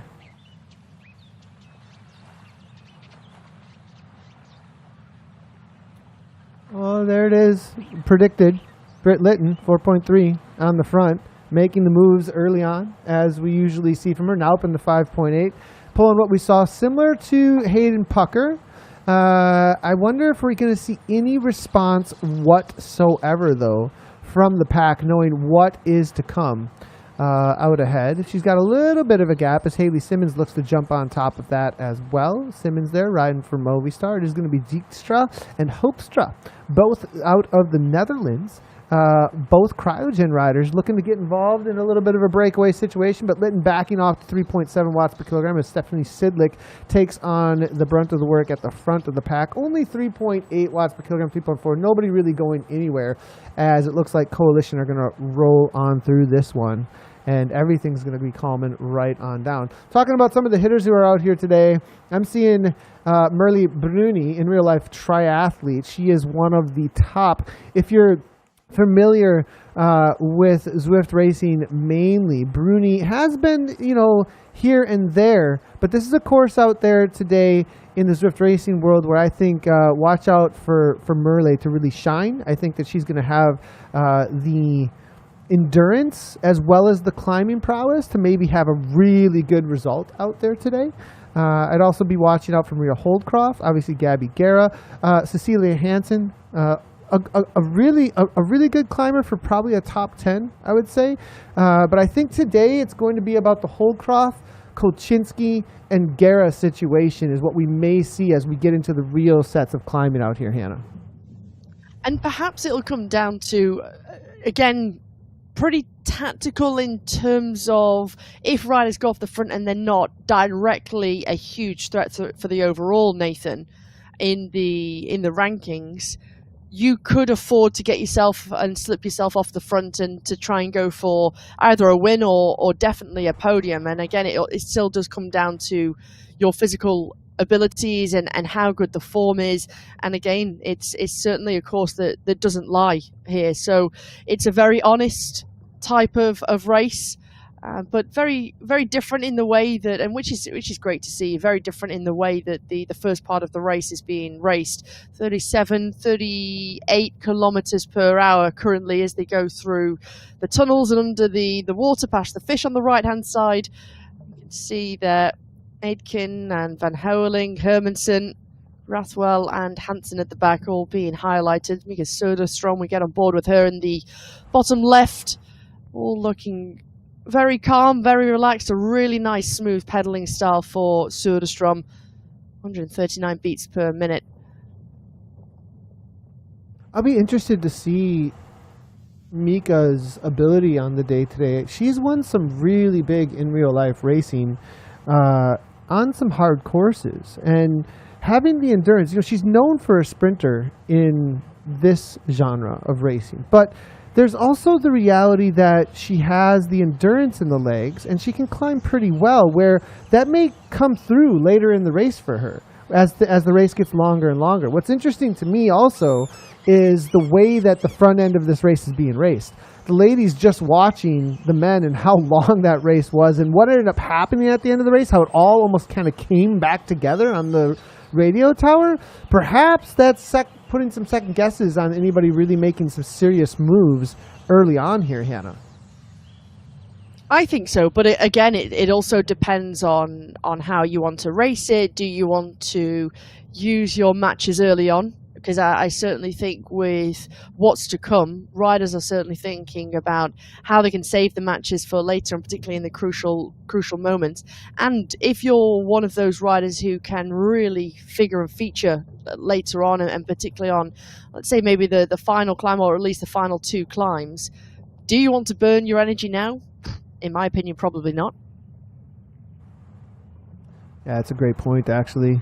And a lot of riders, actually, there are plenty of riders still probably able to think about an overall out here today, too. So because of that battle and that balance between the race win and the overall, with it being so close, especially between that 4th, 5th, and 6th places, etc., I have a feeling that perhaps some of these riders are really going to be thinking about just fighting for position. A little bit of a move. Again, there it is. Britt Lytton doing what Lytton likes to do, lighting it up, as she's got a solid already 6 seconds, 7 seconds. That's going to play to her advantage as they get into the climb seriously here. 4.9, 4.6 watts per kilogram. I think she can hold that for a pretty steady period of time. That may be a little bit of advantage to her on the day if she can find a group to settle in with up and over the top of the climb here, Hannah. Yeah, certainly. And I, go back to what we were talking about, whether someone would want to try and make a move. I think for riders, it's one of those, if you've got to try something. And so maybe if you feel like you're not going to feature later on, why not try and get the jump? Why not try and get the sliding room and get yourself up the road? Give yourself 15, 20, 25, maybe 30 seconds if you possibly can before you get to the first climb of the day. Yeah, why not give yourself that advantage? Hayley Simmons, the rider who is currently riding on the front of the bunch right now, 13 seconds. She's another rider who's an excellent time trialist, very, very strong. Great to see her up towards the front. You can just see her blue avatar right at the front of this pack. And by the way, if you're watching all of the Zwift World Series and with the team at Zwift, they've developed that handy website for all of you to enjoy. So it's got all of the information you need to know about the race, but also links to the live data dashboard for fans. So make sure you head to www.zwiftworldseries.com. It'll help you follow all of the action in a lot more detail, and you can head to the website there. It's also pinned, by the way, in the YouTube chat if you want to try and find it with ease. And today in the rider dashboard, you'll be able to see the groups on the road, Nathan. They'll be on the left-hand column. You've got a group will start when there's a gap of 3 or more seconds. And then for each group, you can see the number of riders in that group and the average speed, the watts per kilogram of all of the riders in that group. And you'll also be able to see the time gaps and the distance on the road between each of those groups. In the middle column and the right column, you'll be able to follow your favorite riders and all of their stats too. And you can use the arrows at the bottom to look through all of the pages, find each and every rider within the field, but it also allows you to follow your favorite rider in detail throughout the race. Just a little reminder that the data dashboard works best on Chrome, and whilst you can support the riders and see where your favorite riders are, it's a great tool to have a lot more in-depth look into the race here, Nathan. As we get an in-depth look into the race, we can start seeing little groups start to split. A little bit of a chase there from Britt Lytton, from Cecilia Hansen to catch Britt Lytton, and that is going to be happening pretty quickly here. And then Cecilia Hansen going to go right on by in just a moment here, as we've got a little bit of a group forming actually. I don't think it's going to be any kind of something serious, as Cecilia just a little bit of 2 seconds and backing off to 4.4 watts per kilogram actually. So as it looks like that was just the catch, and now all back together, Grupo Compacto. Everybody good with the current status quo out on course. Merle Bruni now 5.0 watts per kilogram. Sorry, Nathan. I was just going to say, while we've still got it on our screen with the dashboard, you can also see, the kilometres remaining, but also the average speed and the time of the race too. So currently 34.5 kilometres per hour. And for those interested in the men's race, the average was in the end from our winner Lennart Teugels 36.48 kilometres per hour, with an average of 5.4 watts per kilogram for the 1 hour and 15 minutes. 40 kilometers to go, and still plenty of racing in front of some of these riders then, with that 40 kilometers and a ton of climbing. Now making their way to the front, it is going to be Vasin. This is a rider who likes to instigate. I love to see this. Team Italy, it looks like. Castelli presented by Elite here now to the front, 4.6, just making sure that the pace stays high. And it's definitely a rider who likes to put these little digs in and see if anybody wants to follow. A lot of times one of the most aggressive riders out on course. Followed quickly there by Nicole Meyer. Nicole Meyer, really a breakout rider this year. In my opinion, one of the biggest jumps into the Elite scene. That's for sure, as Meyer now heads to the front and rolls on through at about 5.9 watts per kilogram, now 6 watts per kilogram. Bruni now following. That's going to be a pretty serious move. You see Maria Bruni make a move toward the front like that, it's going to be marked, as Guerra now comes right on through. Alberg, Kocinski there, 7.4. We get into 14% gradient, the first real uphill section as they start to hit it. Here goes Meyer, though. Little bit of a gap with Bruni, but that's going to be closed down pretty quickly. I think Meyer, though, she's motivated today. I get the sense that this is... Now, look, I haven't seen Nicole Meyer necessarily on a course like this ever in an Elite race. This could be something that she just is saying, this is where I shine. So we'll have to wait and see as the next percent and short rider starts to take over. Are we seeing a new phenom hitting one of the best esports teams in the world? But this is why I think it's really important for a series to have lots of different types of courses, so you can really suit different riders.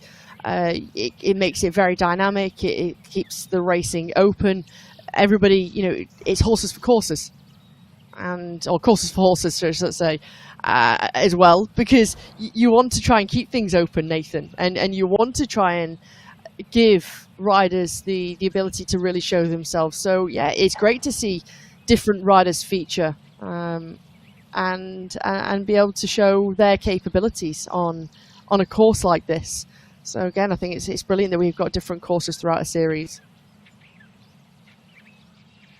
Meyer getting a little bit of a gap, pressing on, and this will instigate perhaps something similar to what we saw in the men's race, where a couple of riders get out front of it and a group says, no, this isn't going to be too much of a threat. Perhaps we can bring it back later, or somebody looks to go across. But Meyer continuing on with this. She's outdoing the main peloton at this point by a solid 1 or 2 watts per kilogram. Kicks back up into 5.6 or so. Furr now heads to the front, it looks like, your current series leader, and starts to take over at 6 watts per kilogram. Hansen's right on her wheel, as you can see that blue ZWS jersey and a golden Tron, as a few of those are going to be in the pack, earned through Zwift games this year and last year. Always awesome to see those icons of the Elite racing on Zwift, as now brought back together. Nicole being Still leading things, though, as Kolchinsky now starts to take over. And I really want to see what Kolchinsky's brought to the table today. Kristen Kolchinsky, I think, been, like I said at the beginning, been looking for a course like this for quite a while. And I think also maybe coming into some special form, perhaps, as she heads into some of her in real life mountain climbing competitions, perhaps is setting herself up as best as she possibly can for a day like today. I think so. And I also think, in the last couple of weeks, or should I say months, a little bit of bad luck, not being able to show herself, not being able to race, for example. So, let's hope that Kolchinsky is able to really show what she's capable of, because we've seen for years now, year after year, what she's capable of, especially when you've got these very difficult, very demanding, attritional types of courses, and particularly when there's a lot of elevation and a lot of climbing. She's world class. Her numbers are world class. The way she is on the bike, the way that she's able to feature and consistently be there. And so let's hope she has a really great race. Sony doing what she usually does. As soon as it flattens out just a little bit and can find herself into attack, heads right to the front. Gara marking quickly there. Bruni, Fur. It's going to be Nicole Meyer still there. Elise Gallegos able to make this front group. Camelia Alberg, Lisa Hermanson. It's going to be Sophie Giovanni also there. Melissa Aitken, great ride for her to still be hanging out within the top 12 or so. A group number 2 is starting to form with Jenny Eck at the front of it, as well as Highland is there as well. That's all the way back in 25th place, though. So we still have a pretty solid group. Now, though, the split is starting to happen. You see riders starting to fall off here. The pace now starting to pick up as we get into the main brunt of it. Gara now heads to the front. 6 watts per kilogram, 5 watts per kilogram. Nicole Meyer now maybe seeing that as a little bit of a threat, as I have a feeling as we get into this 9% or more gradients, that's where people are going to start thinking, now's the time that we can turn the screws, as Gallegos can see exactly what's going on, jumps across. The Wahoo teammate sitting on the back, not dragging anybody up to Gary's wheel, continues to set a tempo at 6 watts per kilogram at the front.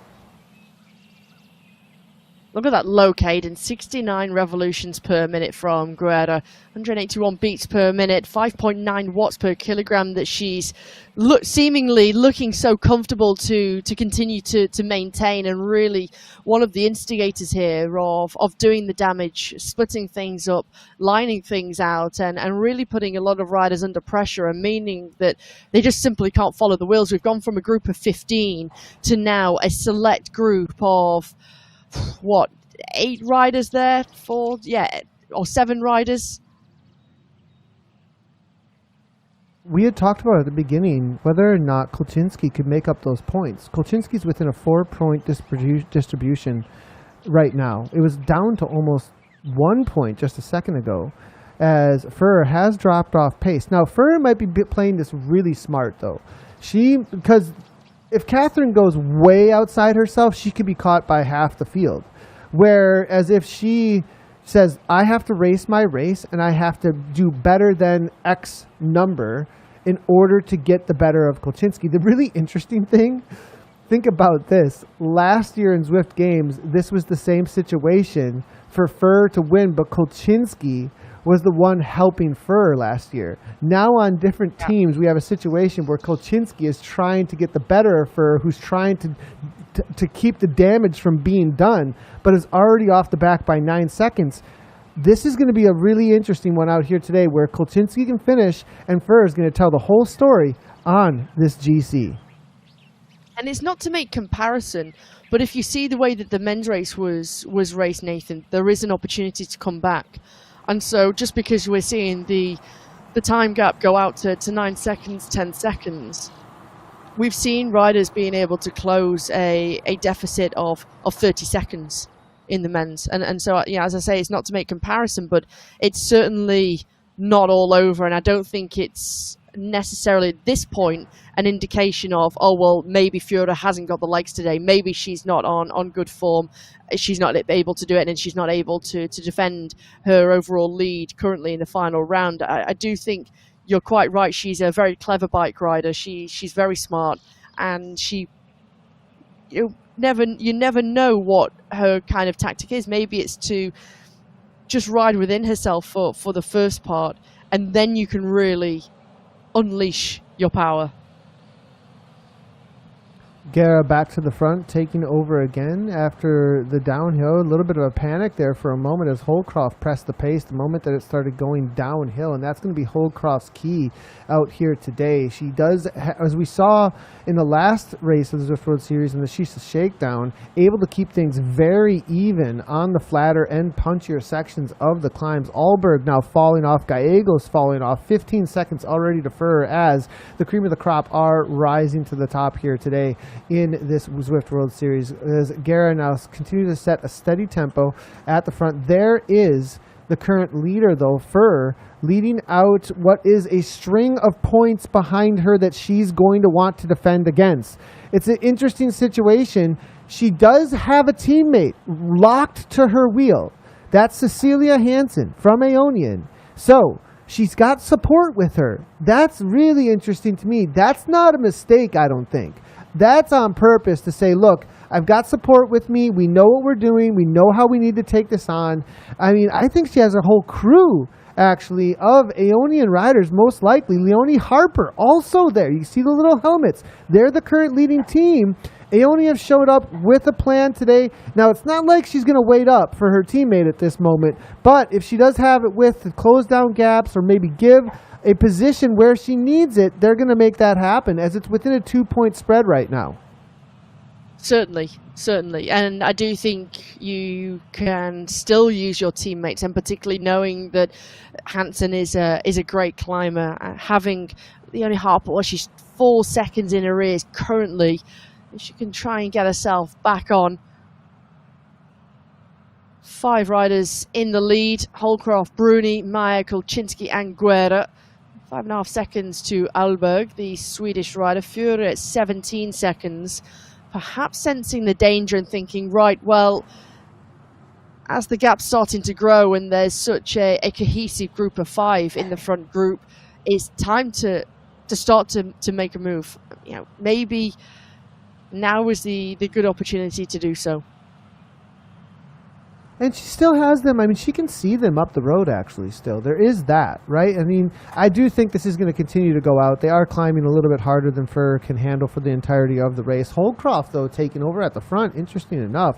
4.9 watts per kilogram. I think we've got our front group at this point, leaders of 5. Kolczynski's there, 5.1 currently coming out from her. It's going to be Bruni, Holdcroft, Meyer, and Guerra. That's the current situation. Wahoo's represented. Next presented by Insured is here as well. 2028. We've got Cryogen and we've got Beast Mode presented by Rose.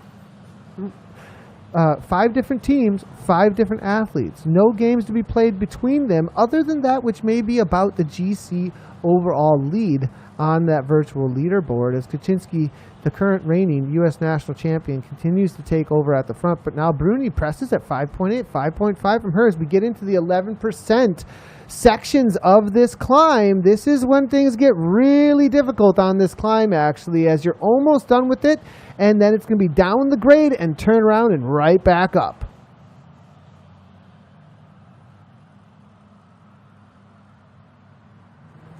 And again, there's not really, other than the descents, Nathan, and depending on how riders want to race it, and we've seen attacks happen on descents, not necessarily the respite that you might need, and particularly in between the climbs. You've only got, what, a few hundred meters between the climbs on the flat section.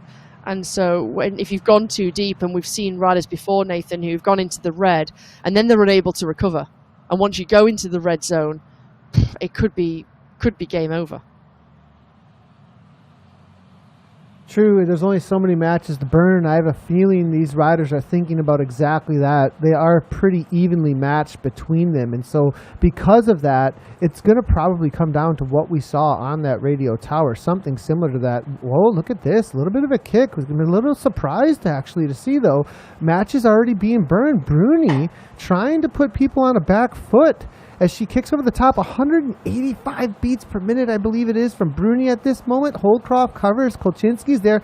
Guerra just sitting on the back. Doesn't put too much out. As Nicole Meyer What a ride from Nicole Meyer. Honestly, we saw her 2 weeks ago trying to get into that breakaway, actually forming that breakaway situation, just barely unable to hang on to Guerra's wheel as she went away from the rest of the pack. But Nicole Meyer, she is coming into her own and saying, I belong here with this level. After a 15-minute climb or so, to still be here with these riders, all riders who are all top 10s at Worlds, this is amazing to see from Nicole Meyer. New American blood here now, making her stamp on esports. Yeah, it's brilliant to see. And this is exactly what we want to see when we see someone come in who is able to ride with the best, compete with the best, but it's brilliant to see new riders mix it up with those who have been around for a long time and got all of that experience. And you're quite right, it's wonderful to see.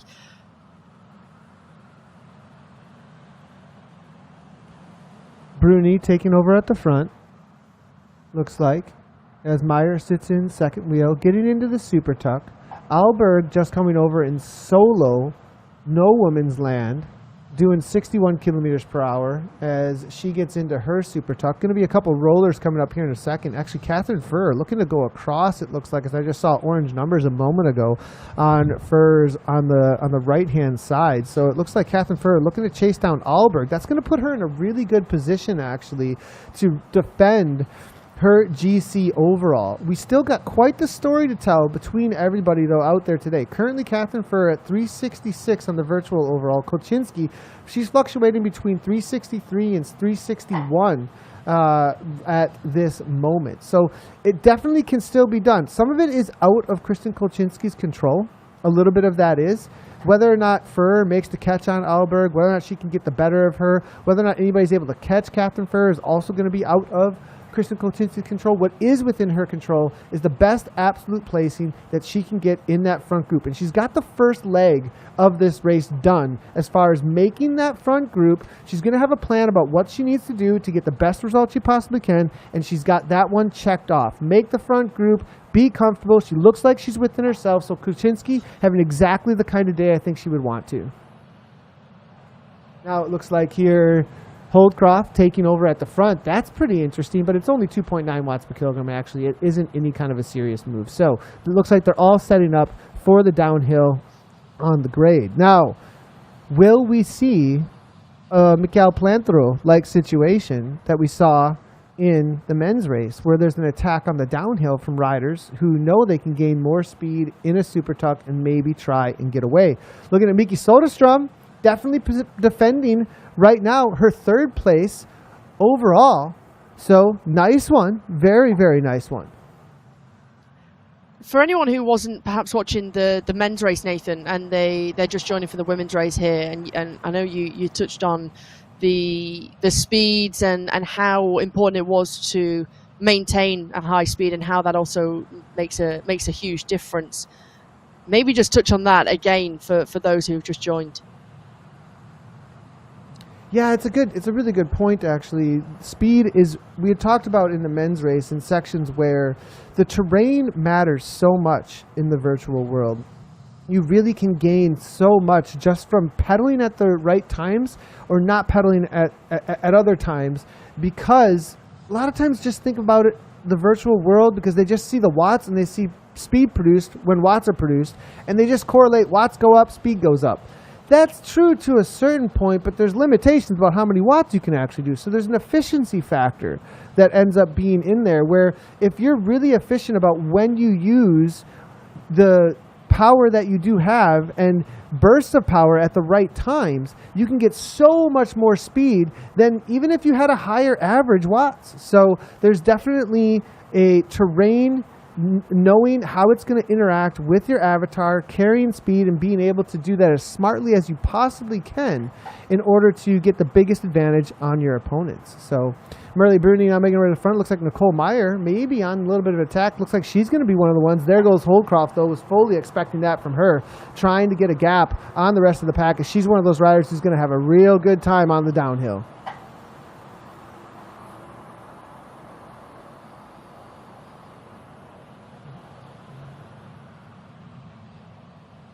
Nicole trying to get a gap, not going to be able to do so. It looks, well, it's about 12, it's got about 10 meters. There is no draft on her really at this point that's going to be significant. The only thing it is creating is some trouble for Holdcroft, because Holdcroft is not getting a super tuck. As you can see behind, the moment that Holdcroft hits any draft from Nicole Meyer, she no longer gets her super tuck. So that allows Meyer to go away in a super tuck situation. 83 kilometers per hour. Behind, not doing quite that. A little bit of a kick here from the riders behind. This is where things can get really difficult because people letting gaps go. Bruni unable to hold on to Holdcroft's wheel, and that's going to give Holdcroft a gap. Bruni's actually trying to do something. This is not how you do it. You get into super tucks. You don't fight against it. Behind, you can see that Bruni's trying to fight against the wind, and that gives Holdcroft a gap, actually. This is exactly what we had been talking about. This is going to be a massive amount of energy used for not a whole lot of gain, because it's not about consistent effort on a downhill like this. It's about speed. That's exactly what we were just talking about. And when a rider misunderstands speed versus the watts you're putting out, they can end up putting out the wrong kinds of watts at the wrong kinds of times. So Bruni letting a little bit of a gap go there, that gives 2 seconds to Holdcroft, and that's an advantage that the rest of this pack do not want to see for a very dangerous rider.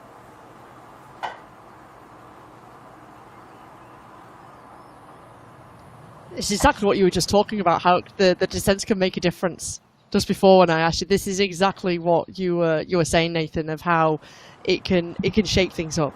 I mean, it's not the first time that we'll see an attack of some sort on a descent these days. Holdcroft managing to get exactly into that yeah, and Bruni doing exactly what she needs to be doing now at this point, just getting into a super tuck. Kolchinsky actually letting it go. So this is the situation where if you're at the back and you're not able to hold the wheels, now a lot of work is going to have to be done by Guerra to bring this back, as Kolchinsky now looks to sit on the wheel, working though instead of getting into the draft here. So this is where, you know, these extreme downhills have completely changed the game. Now, Holdcroft has a gap now at this point against two of the best climbers in the game. What does she do with it? That's going to be the big question. Does she look to take advantage of this?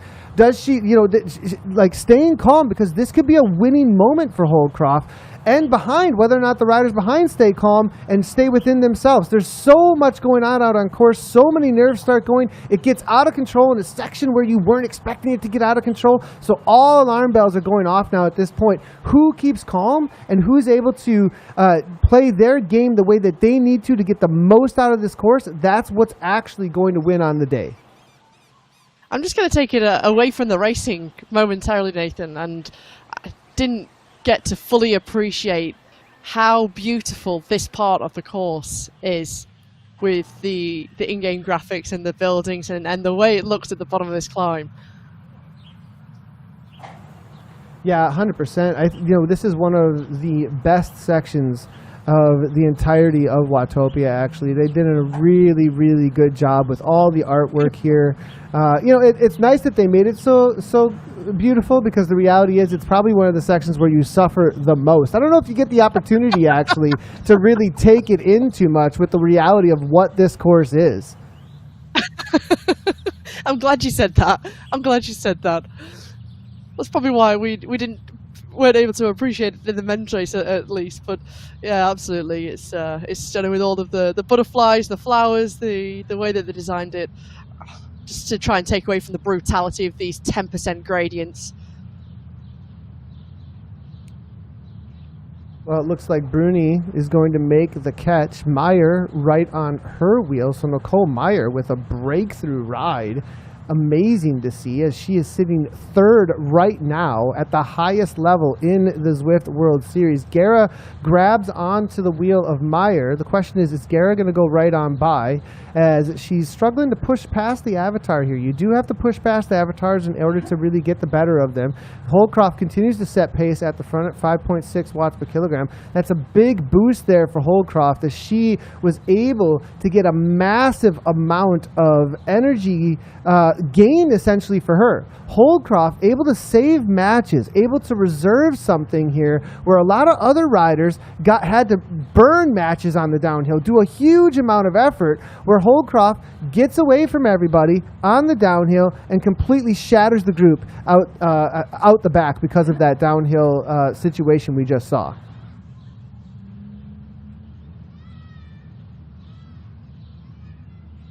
What do you think Kulczynski has to do in this kind of situation? And Alberg too, the Swedish rider. 7.8 seconds is the current deficit. When you've got riders who you can see up ahead, but you have been distanced, what do you think they have to try and do here? What's the best way to close this and to be efficient? I think, in my opinion, it's steady. Steady wins that race. Kulczynski, currently off the back, needs to do just a little bit more if she can than they can. If you can't, there's just a reality that you've got to just ride your own race. But if you can chip away little by little. Now, there is another reality, though, that there's sections that you're going to be able to get a draft. You need to measure your effort so that it's not so much of a match being burnt, not so much of a drain of a take of your VO2, of what is only a limited resource, which is that which is over threshold. You can only do so much of that in a race. And so if you do too much of that, you may end up in a situation where you're going absolutely backward for the rest of the race. So you want to close it before you hit the sections where there's more advantage. So right here, Kulczynski measures whether or not she can actually close it down to the flat section and then sit in and find a little draft. She's not going to be able to do that, it looks like. So burning that VO2 might be a little bit too much. She also may be thinking they might sit up a little bit when they hit this section because they don't want to benefit each other. And then she's thinking, look, I might be able to go across there, gain a little bit of something on them on the flat. And then on the steeper sections, she's probably a little bit better climber than some of the other riders in there, maybe. And so maybe she's looking to go across on the second half of the gradient. That could be a situation. There's probably a lot of frustration, though, between some of these riders thinking, look, what happened on the downhill of the grade? It shows exactly why. Downhills, new uphills in a lot of ways. Yeah, definitely. And that gap's only grown to almost 10 seconds now for Kulczynski. And you can see looking a little bit laboured, a little bit of rocking and rolling, very low cadence at 60 revolutions per minute as she currently just clicks it down the gate, starts to level off 0%. But it's a telltale sign sometimes with the body language of a rider, whether they're able to come back. 8 seconds, and we get into the second half of the grade here. I have a feeling that this is really where the fireworks are going to start kicking off as Kulczynski continues to try and bring something back. She does bring back a second or two, but I think the riders up ahead, they're going to be really looking at each other depending on how they feel and maybe start making some moves because there's only two. These are the last two climbs, the major sections of these climbs where you can make any serious moves. Now, these riders, though, the way they're riding, it looks to me like they feel like they're fairly evenly matched. It looks to me like they're watching each other thinking, well, I'm not too sure after what I just saw happen whether or not I want to play too many games. There's also the reality that they saw Maria Holdcroft fly away from them on the downhill. So perhaps they're thinking, why would I look for any kind of an advantage before we hit a downhill where Holdcroft might just bring me right on back? So there's that as well between these two groups. Kulczynski brings back another second, so they are playing a little bit of games up here that could put her back in contention. But I guess when you see the gaps behind and the fact that realistically there's only 6 riders who are in contention, and that's if Alberg can start to close, but actually the time gap is holding steady at around 20 seconds and she's not really making any inroads to the 5 in front of her. Really, you've got, then 5 riders who are in contention for the victory of tonight's round. And so maybe there is a little bit more cat and mouse, a bit more tactics, a little bit more looking around and looking at each other, because you know that it's going to take something incredible, something special for anybody who's over a minute in arrears to try and close things down. And so it does become quite almost a stalemate at the front.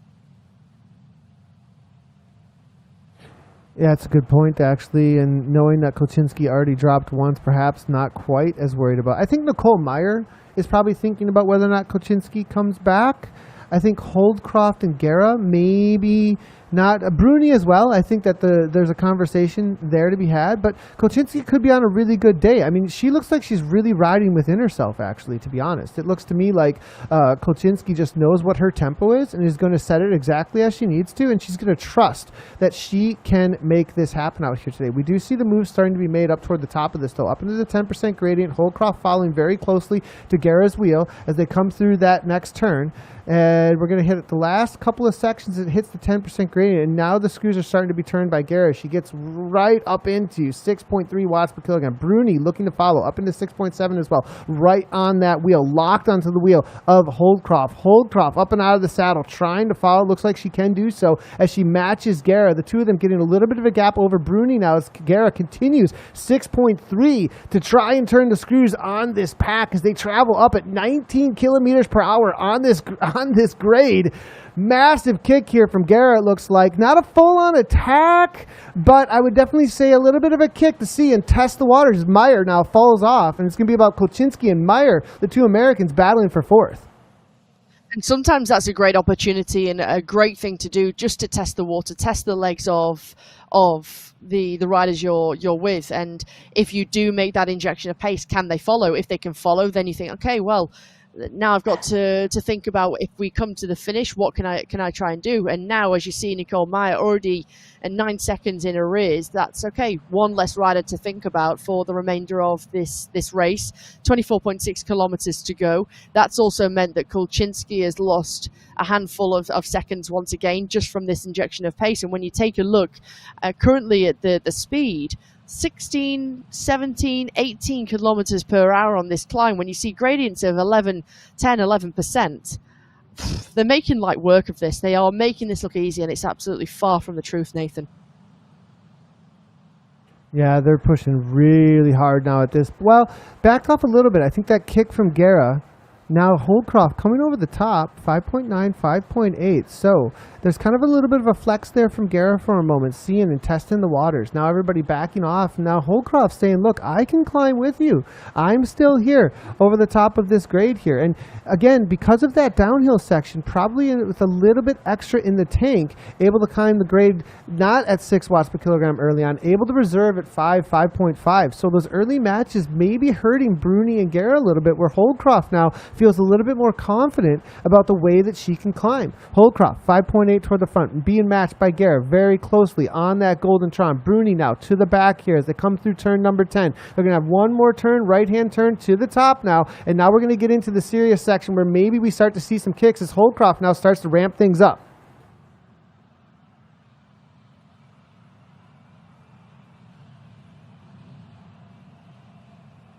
Talking Says of 1 second the back. body position. Yeah, definitely. Yeah.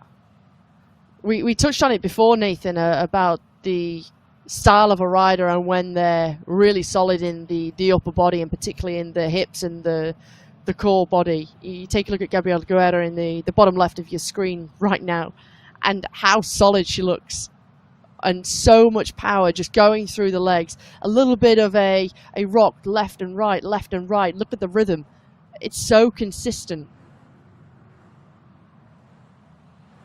Holdcroft now being the one over the top of the gradient, seeing that Bruni's now getting dropped off, now starting to press the pace. Interesting enough, this is definitely a whole nother situation from what we've seen in the past, where Guerra, usually the one who's able to make the match and burn the matches here. Holdcroft most likely maybe going to even go on the attack here onto the downhill.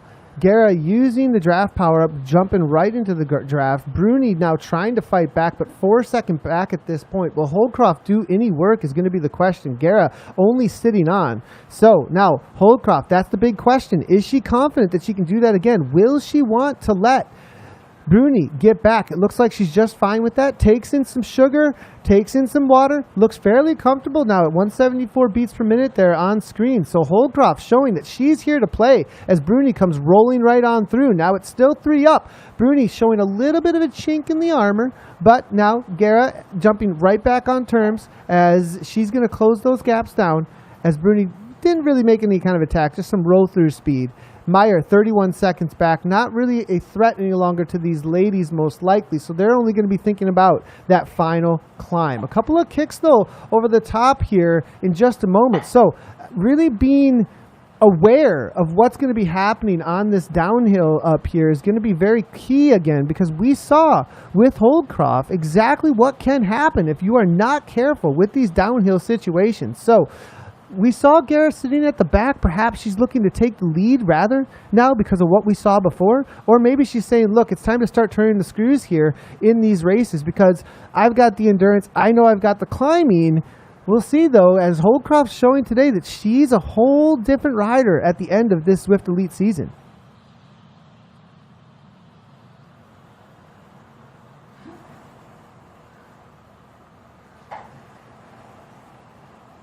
Big kick from Holdcroft, actually, up into 9 watts per kilogram.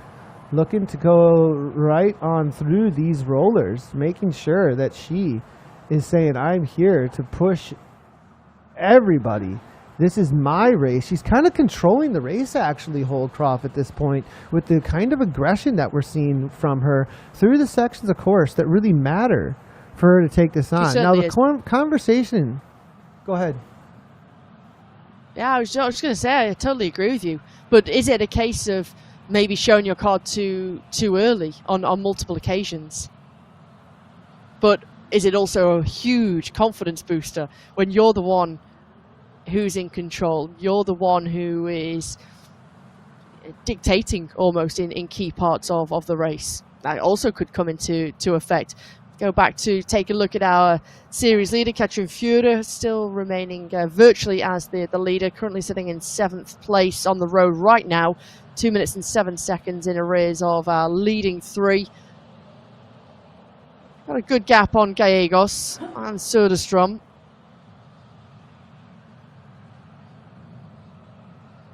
Yeah, looking at the virtual overall now at this point, there is 6 points between Kolczynski and Furr. There's only one rider there with Alberg. Gallegos, Mika Söderström, Kimberly Hoekstra, Lisa Hermansen, and Cecilia Hansen. Looking, actually, there's a teammate in the middle of all that too, for Furr. So it almost makes it somewhat impossible at this point for Kolczynski to perhaps take the GC, unless Furr really goes backwards and someone outside that top 12 is able to get the better of Furr. So she's really played her cards well here for the GC defense and holding that 7th overall and not going outside of herself. So nicely done there for Furr for our GC overall. There's still some conversations behind here with Hansen, Van Houweling, as well as Gara, perhaps, depending on where Van Houweling ends up on the day. If you take a look at those who could make a difference, you've got Maria Holdcroft, who came into this final round 13th overall with 202 points. You've also got Nicole Meyer on 186. And right now, Meyer and Holdcroft are both in front of Kolczynski, which bodes well for Kolczynski as opposed to Führer. But as you say, she certainly needed more riders who would be in that gap between the two riders if she really wanted a chance, an opportunity to try and go for this overall.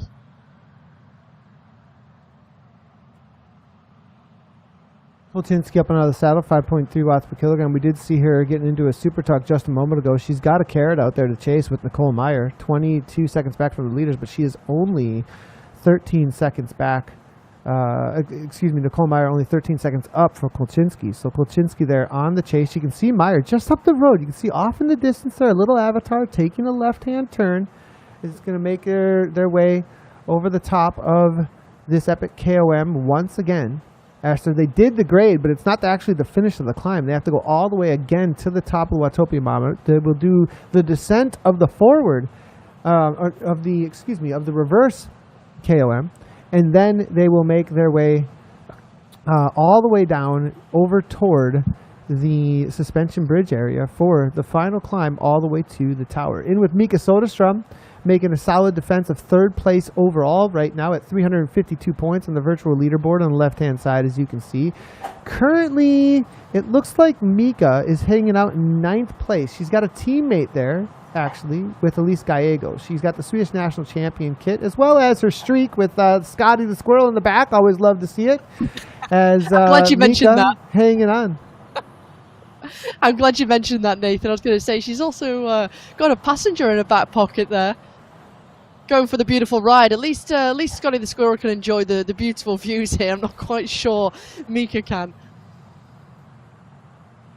Well, here we go again. Onto the downhill sections in just a moment here. These riders here, they get the little undulations. They're going to climb one more time. They're about 2 minutes back. The lead rider is just coming up and over the top. So these riders still with about 2.5 minutes or so until they hit the absolute top. Holdcroft doing what Holdcroft did last time. And I have a feeling perhaps this is going to put the other riders out once again. Big kicks, though, from the other riders to make sure that it doesn't happen again. The thing is that Holdcroft currently has the advantage. You have to roll completely through.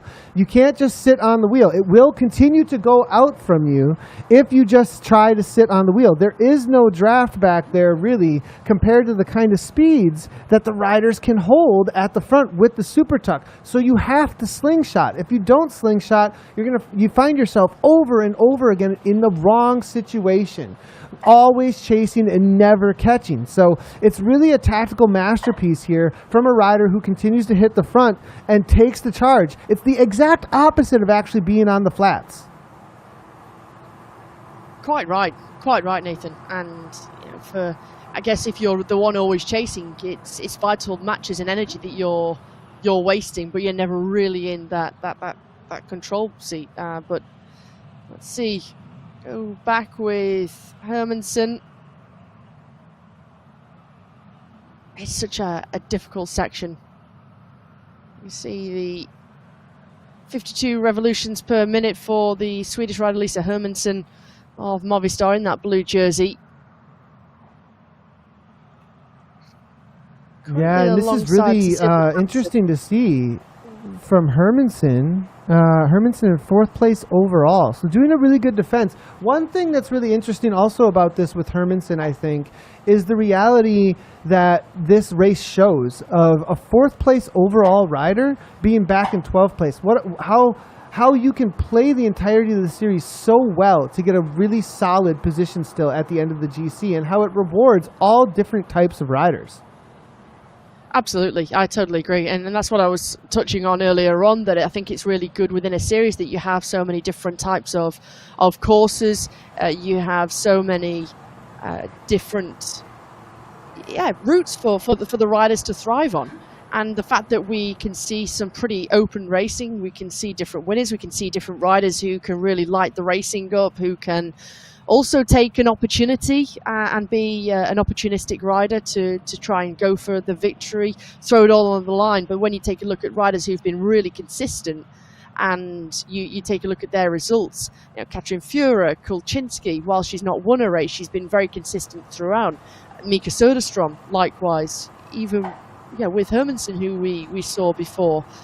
It also is a showing sign with Gabi Guerra, for example, second in round 1, won round 2, didn't score in round 3, won round 4, and when you take a look today, could be going for the triple win.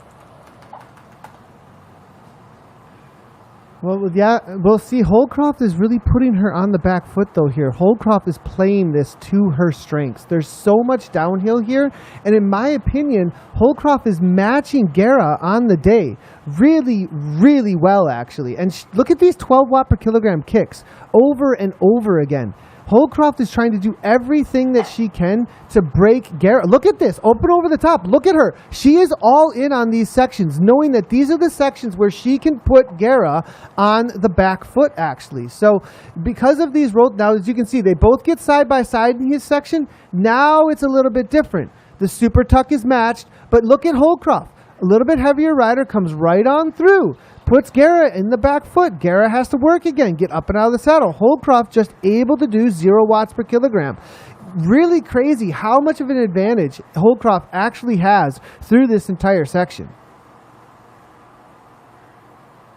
It's an advantage, but it's also really, really clever for me, particularly if she knows that perhaps once we start to get to that final climb, that Guerra's going to have the upper hand.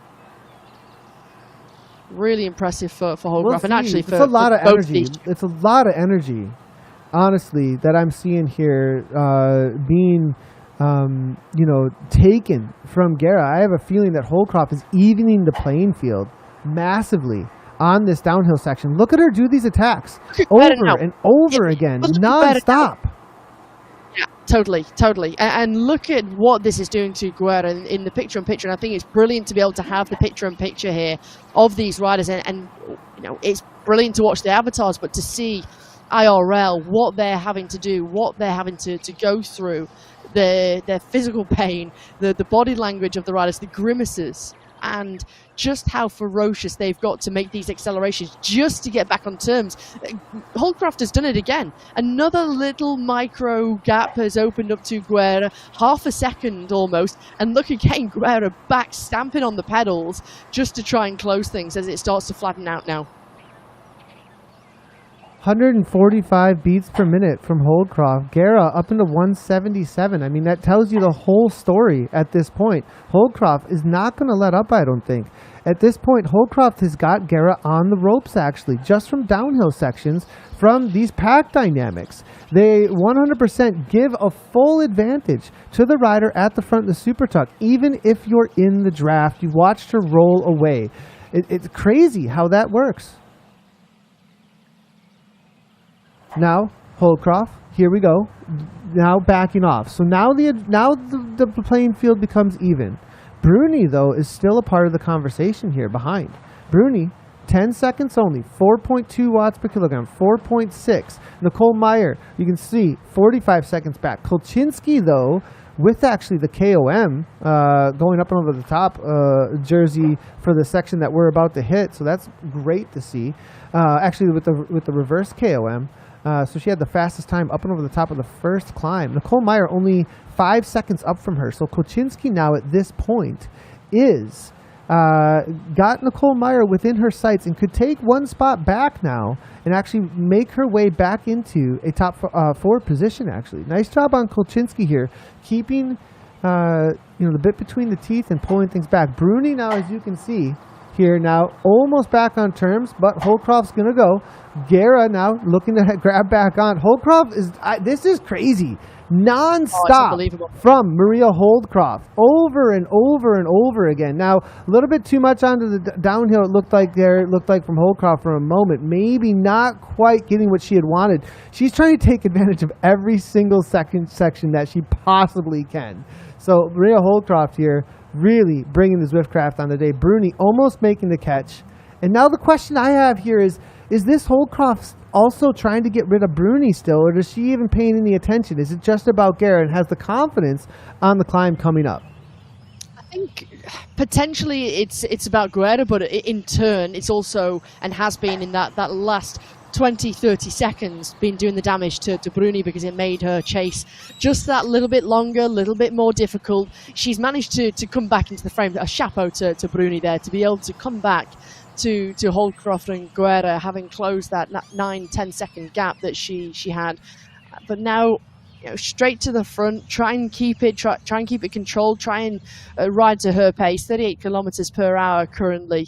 Just tapping out a really nice rhythm, a really nice pedaling style, 75 revolutions per minute. Takes the opportunity after that chase to get some more fluids down her, keep herself well hydrated.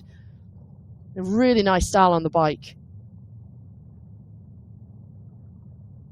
Everyone backing right on off as they know there's going to be an epic battle to the top of this climb. Bruni now taking over at the front, all of them at 2.5 watts per kilogram, letting the heart rates come back down. But the question is, how much has been taken out of the legs of all of these riders? Maria Holdcroft kicked it up into 10, 11, 12 watts per kilogram over and over again, forced Guerra to chase over and over again. We saw a little bit more of advantage on the reservation of the energy from Holdcroft on those downhills, able to rest a little bit more. But now the question is going to be, between these big hitters, who has the real climbing legs on the day? Because it's all the way to the tower.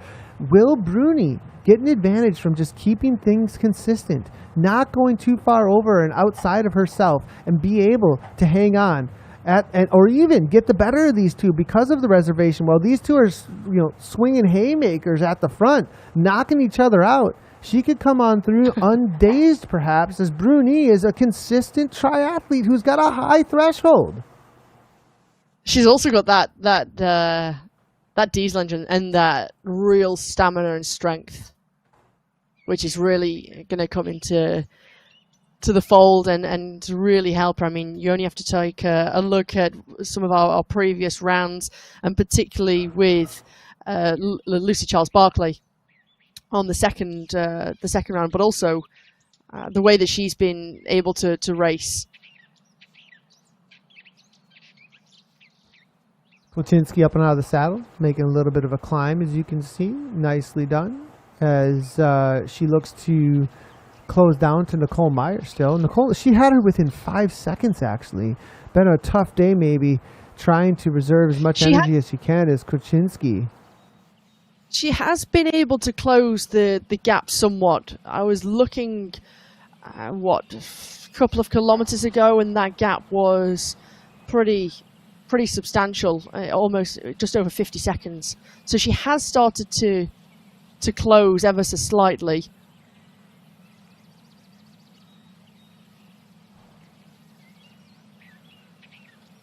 Kluczynski still sees Meyer ahead. Meyer about to hit the lower slopes of the final climb. Holdcroft hits the climb first, it looks like. Guerra now sits second wheel.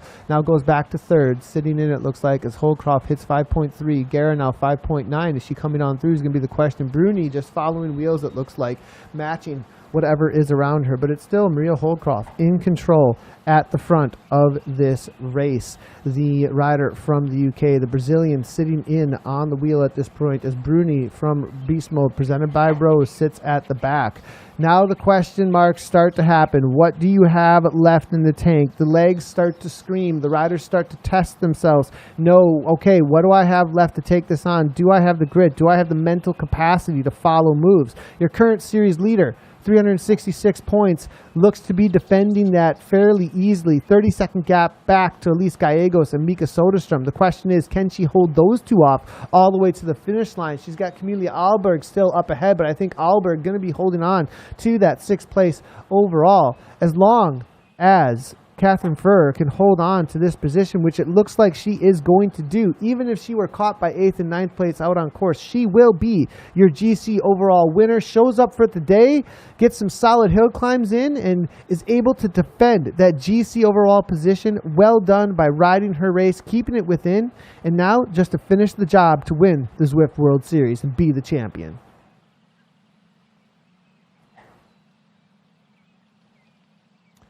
Bruni, though, at the front, we're about to hit the most draftable section of this course, well, at least the longest, most draftable section of this course, as they back off to 3.4 watts per kilogram. It's actually allowing Nicole Meyer to get back into the conversation. That'll be temporary, most likely, because now they're starting to look at each other for the final climb is what they're going to be thinking about at this point.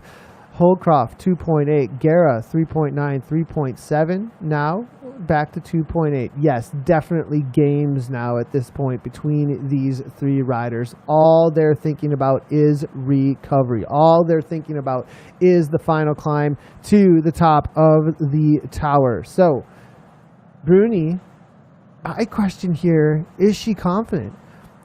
Whether or not she did get dropped the first time over the top of the second time over the top of the KOM, but she was able to bring herself back. She watched those two throw haymakers at them, and as they sit and just watch her, perhaps there isn't quite as much left in the legs for these riders as was before. Nicole Meyer, this is the difference. Look at the speed differentiation. Tells you exactly what's going on with this, and she says goodbye, going right on by. Holdcroft responds immediately. Guerra now as well, up and out of the saddle, and gets right on Meyer's wheel. I love it. Nicole Meyer says, no, this isn't how we're playing this game.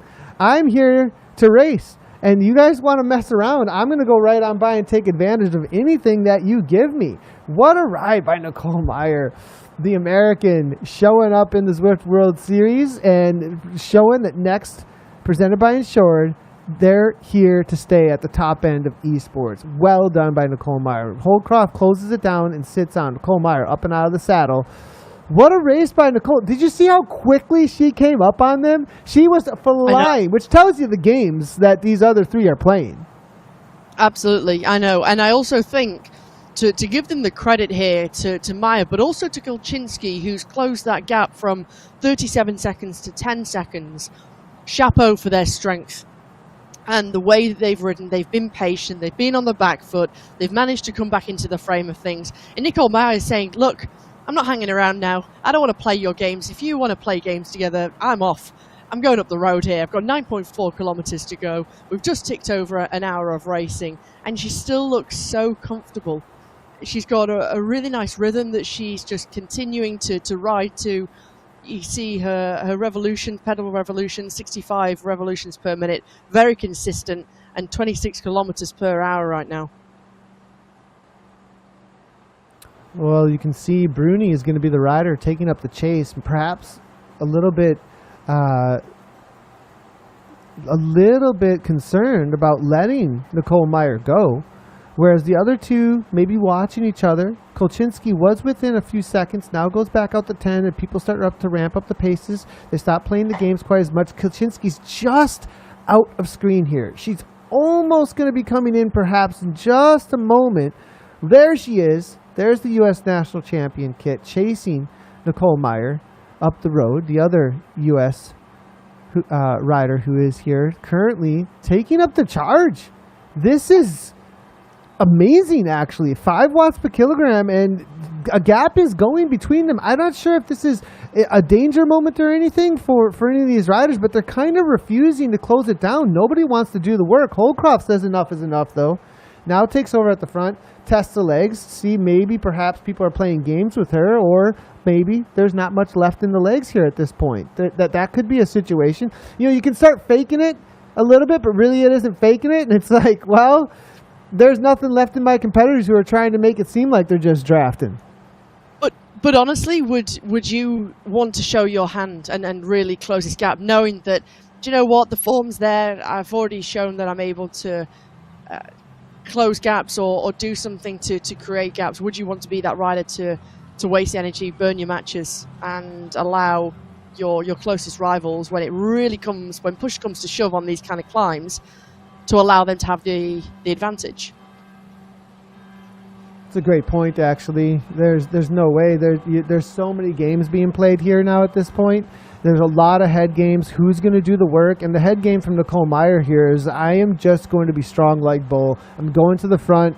I'm in the China shop, and I'm breaking everything. That is what she is up to. She sees red, I feel like, at this point. And with the kind of ride that she's had, and to come back at this point in the race, she's still in the conversation for the win. It can be so energizing. So I think that's exactly what's going on here. Nicole Meyer feels the energy of coming back to the race at such a crucial time, and is just going to keep on driving the pace, because that's what's put her in this position, taking the race to itself and not letting other people dictate what she's going to do.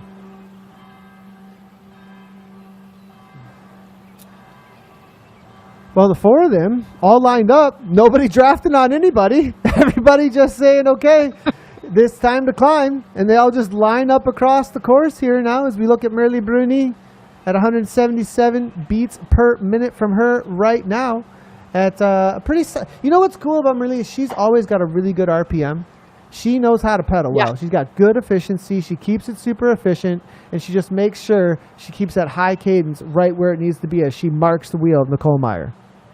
I agree. I mentioned it before, how nice the style on the bike was, how well she was able to pedal. She had a really smooth and has a really smooth pedaling style, very efficient. It works for her, particularly given the fact that very often we see in esports, and particularly in these kind of races when we've seen our riders picture-in-picture in their pain caves, they're grinding the gear. They've got a very low cadence. You know, you're looking at 55 to 65 revolutions per minute, whereas for Bruni, she's always around 85, 95 revolutions per minute. It's a really nice style. She looks so fluid on a bike. It's a nice style, and it works for her. Again, not every rider or not every type of a style is going to work for every rider. Everybody's got their own way that works for them.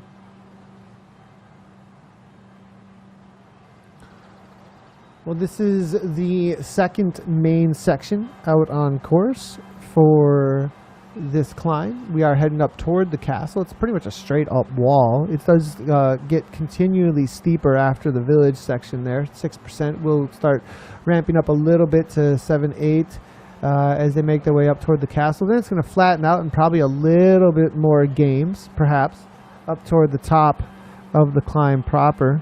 Gabby sitting at about a 167, close to her threshold for her heart rate, as we can see. Maybe trying to calm down and get as much back after those that mayhem that Maria Holkoff threw at her, bringing in as much fluids as she possibly can. It's been a long race out here today, similar to the men's side of things. The fueling is going to be massive. They're going to be trying to throw in 90 to 120 carbs per hour. They'll have trained to put that kind of fuel and kind of fluid into their body. But Garrett just sitting at the back, getting as much as she possibly can. We had talked about the fourth wheel being the place to be, and she is very comfortable there, it looks like, at this point. You mentioned about the fuel and the hydration. What about electrolytes and salts? Because in this kind of situation and scenario, you're sweating so much and you're losing so much, but how do you make sure that you're able to replenish and replace that? Is it important to do it during the race, or is it something that you just need to be on top of before and after? That's a great question, actually. And I think that when it comes to those, there's most of the gels that they're taking and most of the powders that they're putting into their drinks, those are going to have a lot of salts and electrolytes already inside of them. And so if you were to supplement on top of those, you're probably a rider who really sweats profusely and really, loses a lot of that in your sweat. And so I have a feeling, that most of these riders just rely on the gels as well as the drink mixes that they have to take care of that for them, most likely. If it were something like they were out for 5 hours in heat, hanging out at Unbound or something like that, then perhaps I could see supplementing a little bit more than just what can be found in the gels. But a lot of these companies these days, they have that already in mind. They've got the perfect balance in their mixes and in their gels to make sure it's not too much where you're sucking all the water out and not really able to use it, and you're almost getting dehydrated a little bit, versus too little. So they really do a lot of research to make sure that those fuels kind of have an all-in-one of what you need while you're on the bike for longer periods of time. Yeah, absolutely. I mean, I mentioned it because I saw with Gabby Guerra, for example, she's got the precision hydration bottles surrounding her, and I know that they do the sweat test because also it's individual of how much salt and how much salt you're losing and how much you need to replenish in terms of those those electrolytes that you can couple along with your carbohydrate intake, and replacing those salts isn't the same for every rider. Again, it's very, very individual to your body. Yeah, and they do have the Precision actually has a really great situation where a lot of their athletes will have some of their coaches from Precision interact with them specifically on that, about their fueling needs that are specific to the individual. So looking at Catherine Fuhrer, it's a good point, Hannah, actually, about the individual, and each one of them may be something different. So some of them, I know for Guerra, it's just what's there and not anything extra. But some of them may, as you were saying, have a little bit extra on a longer day, being indoors with extra heat and not quite as much cooling going on. Fur here, riding her way for the GC, still sitting pretty at 366 versus 359. Kolchinski trying to make that chase, but she may Yeah, she may have to settle for 5th place as that catch made by Nicole Meyer puts her in to a group that's going to carry her along at a solid pace. Well, the funny thing is Nicole Meyer is actually the one setting the pace, and perhaps the motivation is Kolchinsky's back there, right? Like the motivation's like, well, I want to beat you guys, but also like there's somebody back there that I really don't want catching us, so let's just kind of soldier on here. Time to hike. The fact that it was 10 seconds at one point for Kulczynski, and that's now grown another 17 seconds in a race on the climb. I mean, she was making some good inroads before we got to the very base of this final climb here, but you do get the sense that, yes, for her, I think she's going to be settling for 5th place in the final round, and then having to settle for 2nd overall in the standings, in the rankings. It's like touch and go, isn't it? Whether you make it and you bridge across. I mean, for Maya, it was timed to absolute perfection when she came across and closed that deficit. Wow, Kolchinsky just came within 5 seconds for a moment there.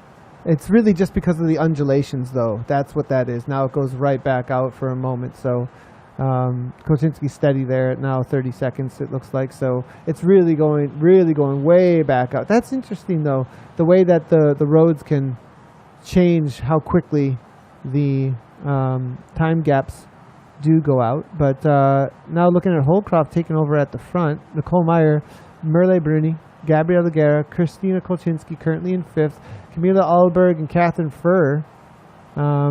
Pretty good gap between all of them. They're all just thinking about the radio tower, it looks like to me. I don't know that we're going to see much of anything besides this from Nicole Meyer. We might see a little bit of something from Holcroft on these downhills to try and put Guerra on a back foot prior to the radio tower, right? Like that's what we've seen time and again from Holcroft is the attacks. But it's not a long enough descent to really get into those big high speeds. So it's kind of risky to get your heart rate up at those moments, but it's worked for her so far to do those kind of attacks. So I'd be surprised if we don't see something from her momentarily.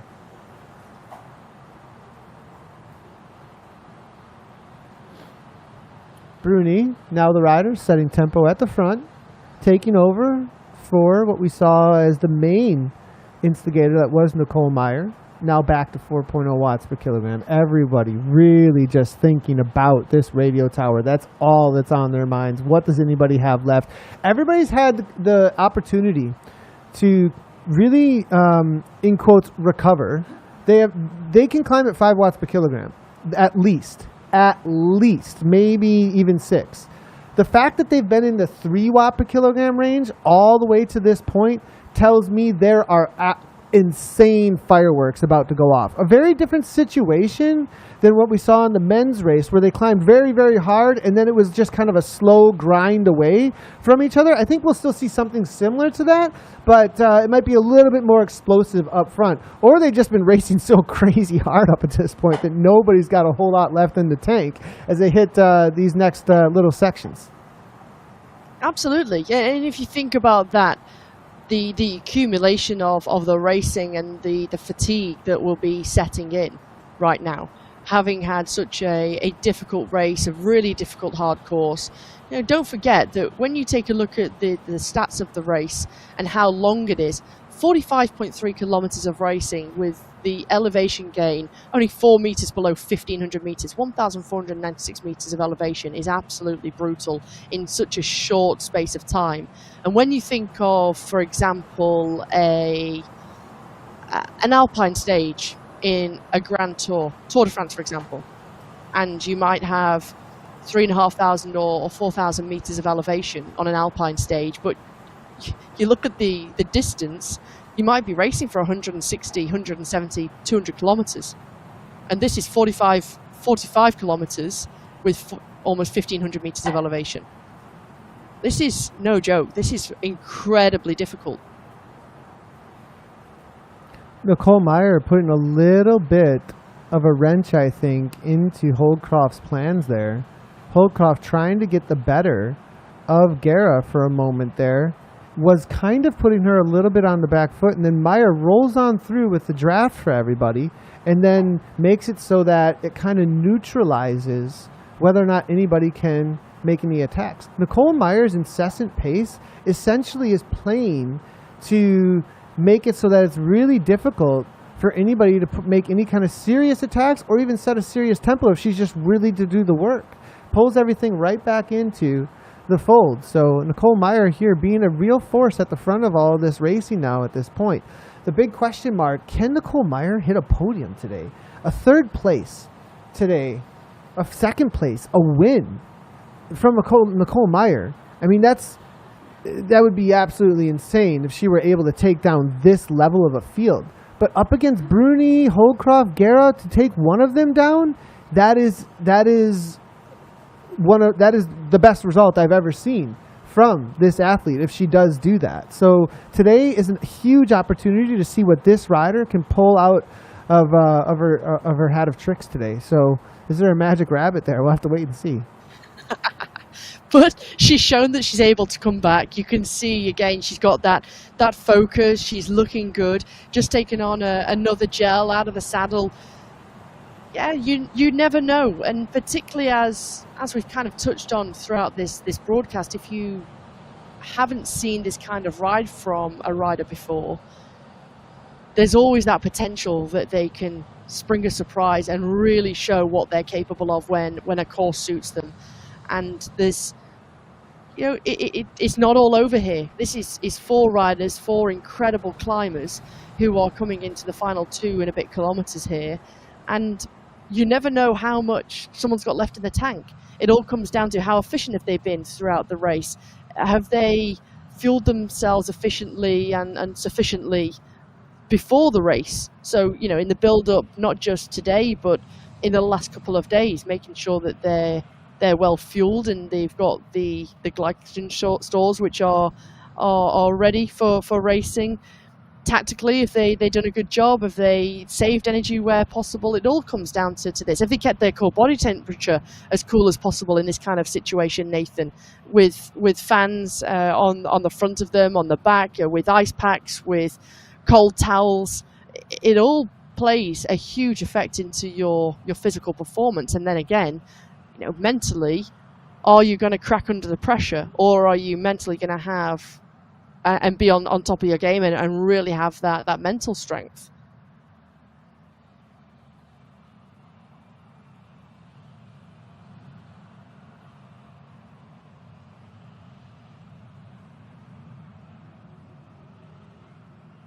What's amazing to me, Hannah, is that both the races have come down to 4 or 5 riders all together.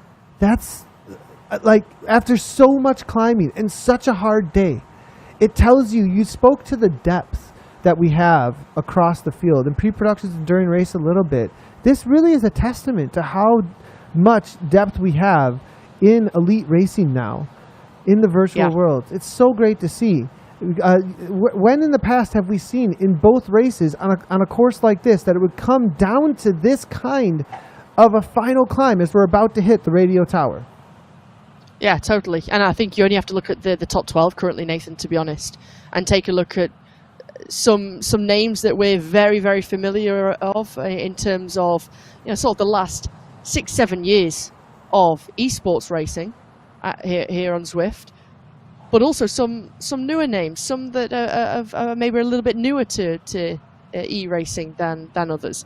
And I think that is the important thing, that we're seeing new riders get into it. We're seeing that they're able to be competitive and really show their colours, and it's brilliant to see. It really is. A little bit of the descent, try and carry some speed using the draft power up. All riders apart from Maya.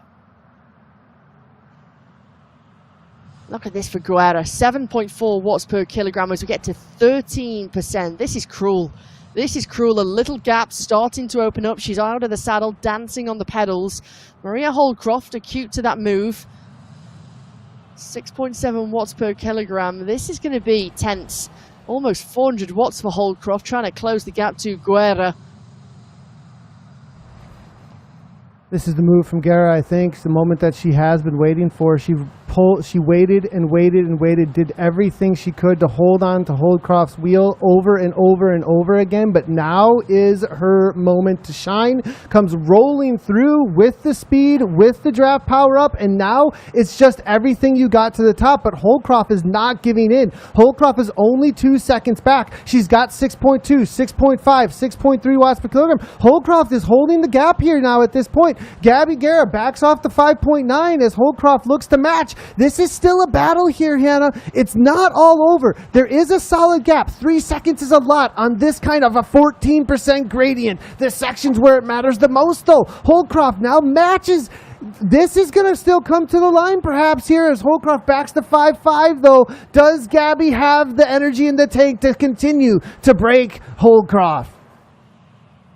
You're quite right. On this kind of climb, 3.7 seconds is a lot, but how early has Guerra gone? Has she gone too early? Has she got something less in the tank? Or is she going to capitulate? 629 meters to go, and when you're racing at 14-15% gradients is incredibly demanding. And if you've gone too early, it will show. It doesn't lie here. And so when you start to run out of gas and you're completely at your limit, that's when you start to lose that speed. You've got no power left whatsoever. But to be honest, when I take a look at Holdcroft only losing time, another 2 seconds in arrears now, I think Guerra is going to ride away with this one. This has been so calculated throughout.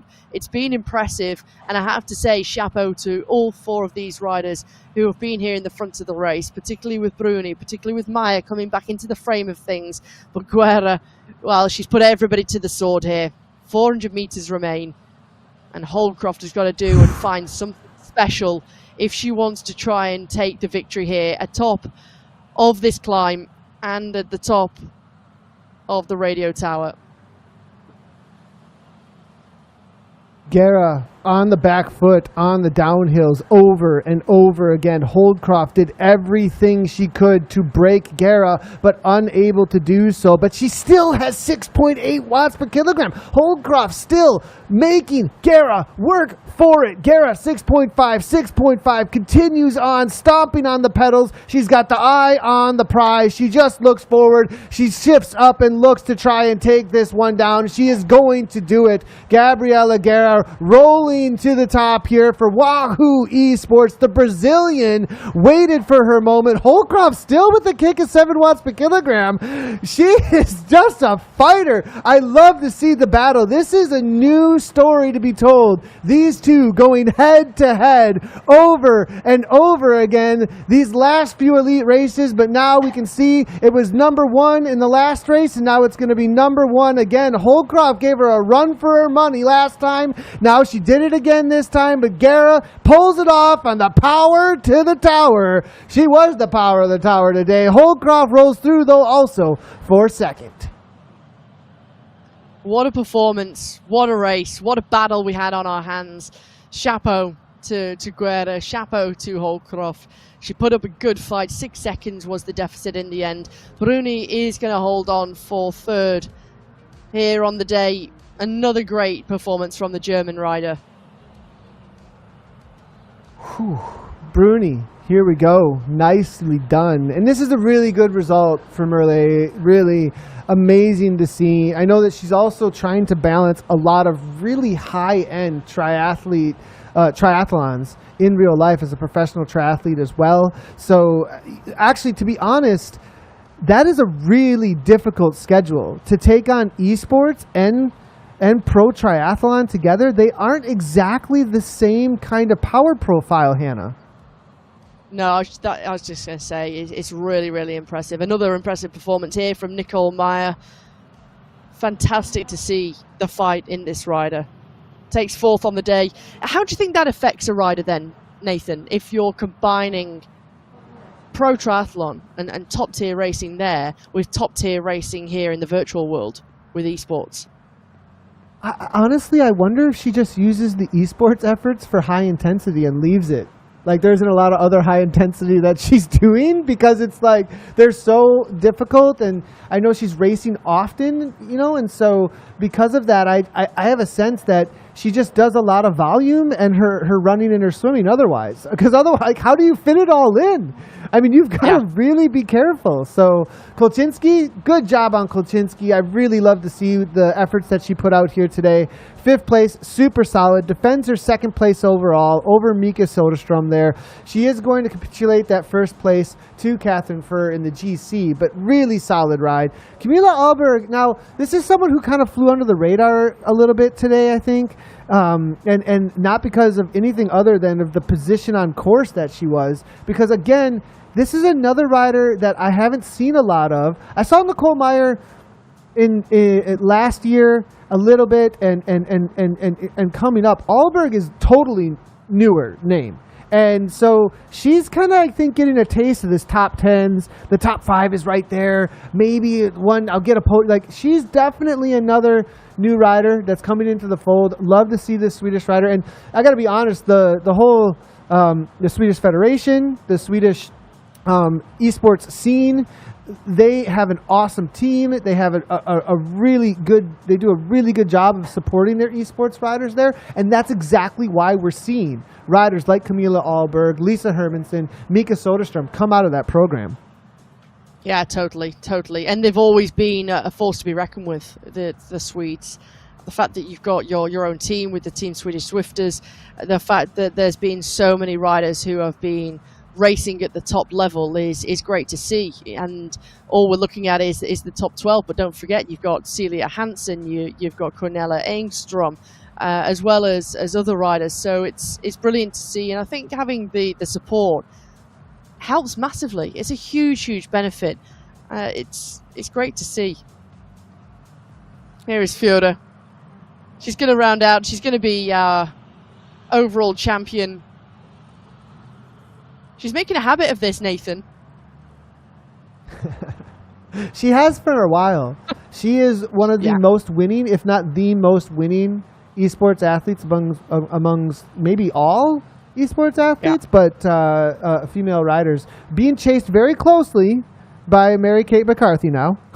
But definitely, as far as a career goes, Catherine Furr, look at her. I love the fist pump. I love her setup, too. She's got the Golden Tron next to her. She dabbed for us. Hands in the air. Nice job, Catherine. Job. Love to see it.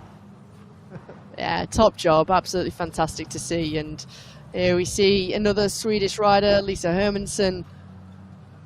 Familiar style. She's going to come in 10th place, run at the top 10 by the looks of things.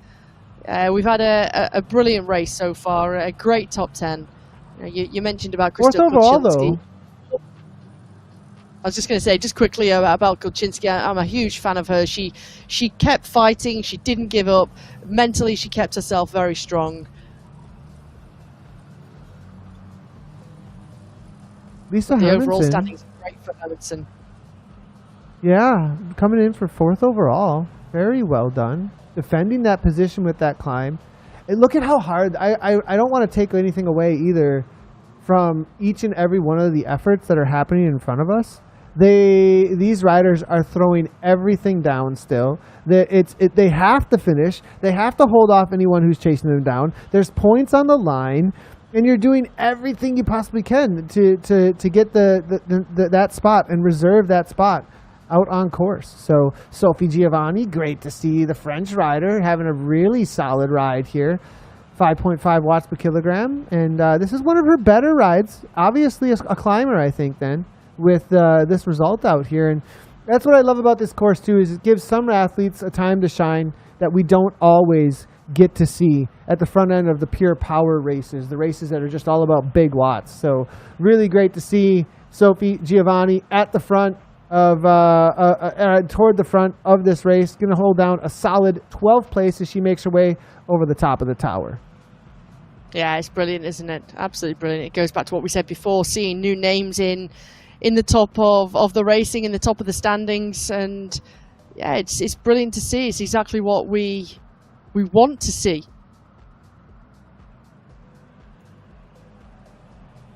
When you take a look at her results, 23rd, came into the final round, 23rd overall with 148 points, racing for Team Italy, Esport powered by Elite. I think it also bodes well for the future as we see the top 10, Nathan. Yeah, Gabby Guerra on the day, taking down 75 points. Maria Holdcroft going to be in second place. What a battle between... I can't say enough. That had us all on edge.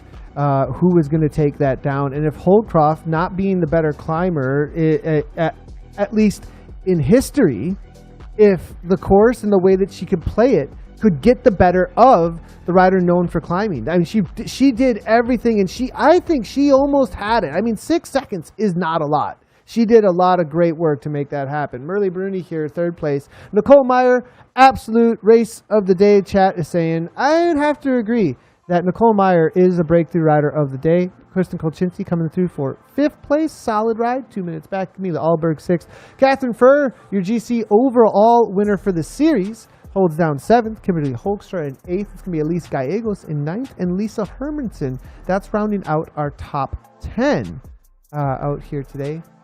5 minute spread between them. Well, a little bit different racing between the two. The men's race, I think, super aggressive up front, but when the fireworks went off in the women's race, we had something very similar where everybody's kind of throwing down when they could. The downhill sections made a much bigger difference, though, I feel like, in the women's race than in the men's race. Yeah, definitely. And I think that's also the beauty that we saw two different races, Nathan. The fact that we had the same course, the same distance, the same elevation, but the way that the race unfolded and the tactics and how the race ended up finishing, the scenarios was completely different. So I think that is really nice to see two different races. But, well, let's hear the thoughts of our winner here on round 5 of the Zwift World Series, Gabby Guerra. Gabby, first of all, congratulations. What a performance. Just talk me through the hardest round here in the Zwift World Series, and you're the winner. How does it feel to take that victory? Amazing. Obviously, winning is nice. I was really looking forward to this course because I like hard courses, and with a lot of climbing, obviously, as well as a little bit more of my wheelhouse. But just racing those ladies is like never boring. It's amazing how we push each other, and it's just so much fun. But at the end of the day, winning the race is also a goal, so I'm super stoked about it for sure. There was, of course, 2 very difficult descents where it really made a big difference, and we saw Maria Holdcroft was really putting you through your paces. Was there ever a moment where, when we saw you picture in picture and how much effort it took, how much was she putting you under pressure and how much was she making you hurt there? Well, indeed, I had to punch way more often when she was in the super tag. It's really technical. You can't, like, people that don't ride Zwift, they can't imagine how technical the game actually is and how the gamecraft really plays such a role. And that descent was crucial. Like, I had to waste so much more energy just to keep trying to be on her wheel. And when we lost the wheel, it was like, okay, now we got to make up for it in the climb. But just the fact, if a rider is heavier, the super tag also makes them way faster. So you have to be next to them also on the super tag, because if you just like try to stick behind, you just lose the wheel slowly. So yeah, it's tricky for sure. And it did put me under pressure too. So well done by Maria, obviously, there too. We've had 5 rounds of racing, and for you, you've won now 3 of them. How important is that across the series? Because we've had very different courses too. It's not always been, whilst we've had the elevation and the climbing, this was far superior in terms of the comparison to the other courses we've had. How important is it to have different courses? I think it's cool that it shows like different skill sets of each rider, and it gives everybody a chance to shine. And for me as an all-rounder, it challenges me just to train specifically for each course, and then to also be challenged by each competitor. So it's really a lot of fun to be able to be that versatile. And obviously the whole series, it was just amazing and so well put by Zwift. And I hope in future we can see more competitions like that. I just want to touch on when Nicole Meyer came back into the frame of things, Gabby, where you went from a trio with Maria Holdcroft and Merle Brune, and then when Nicole Meyer came back, how did that change things? Well, actually, inside of me, I was like feeling cheerful because I just wanted to tell her like, wow, amazing, good job. like you fought so hard. I really appreciate when people fight so hard, and like she made it back and was like, yeah, she's like rocking, she's on it, and she kept pushing the pace as well. So like, wow, just I can't just say well done. Like it's just amazing to race people like that, you know. So it's fun, it's good. What's next? The series is done. The Zwift World Series is done. What's next for you, Gabby? Well, I'm hopefully soon getting a road bike and start racing a little bit more on the road. I will be doing both virtual and outside on the road, and we'll see if I can get some opportunities from there on, just to hit some races. Maybe go to my home country, Brazil, and do some races there as well. We'll see where the bike can bring me. But it's for sure always for me the most important is uniting both the virtual world races and training, and the training on the road and outside, especially when the weather is nice.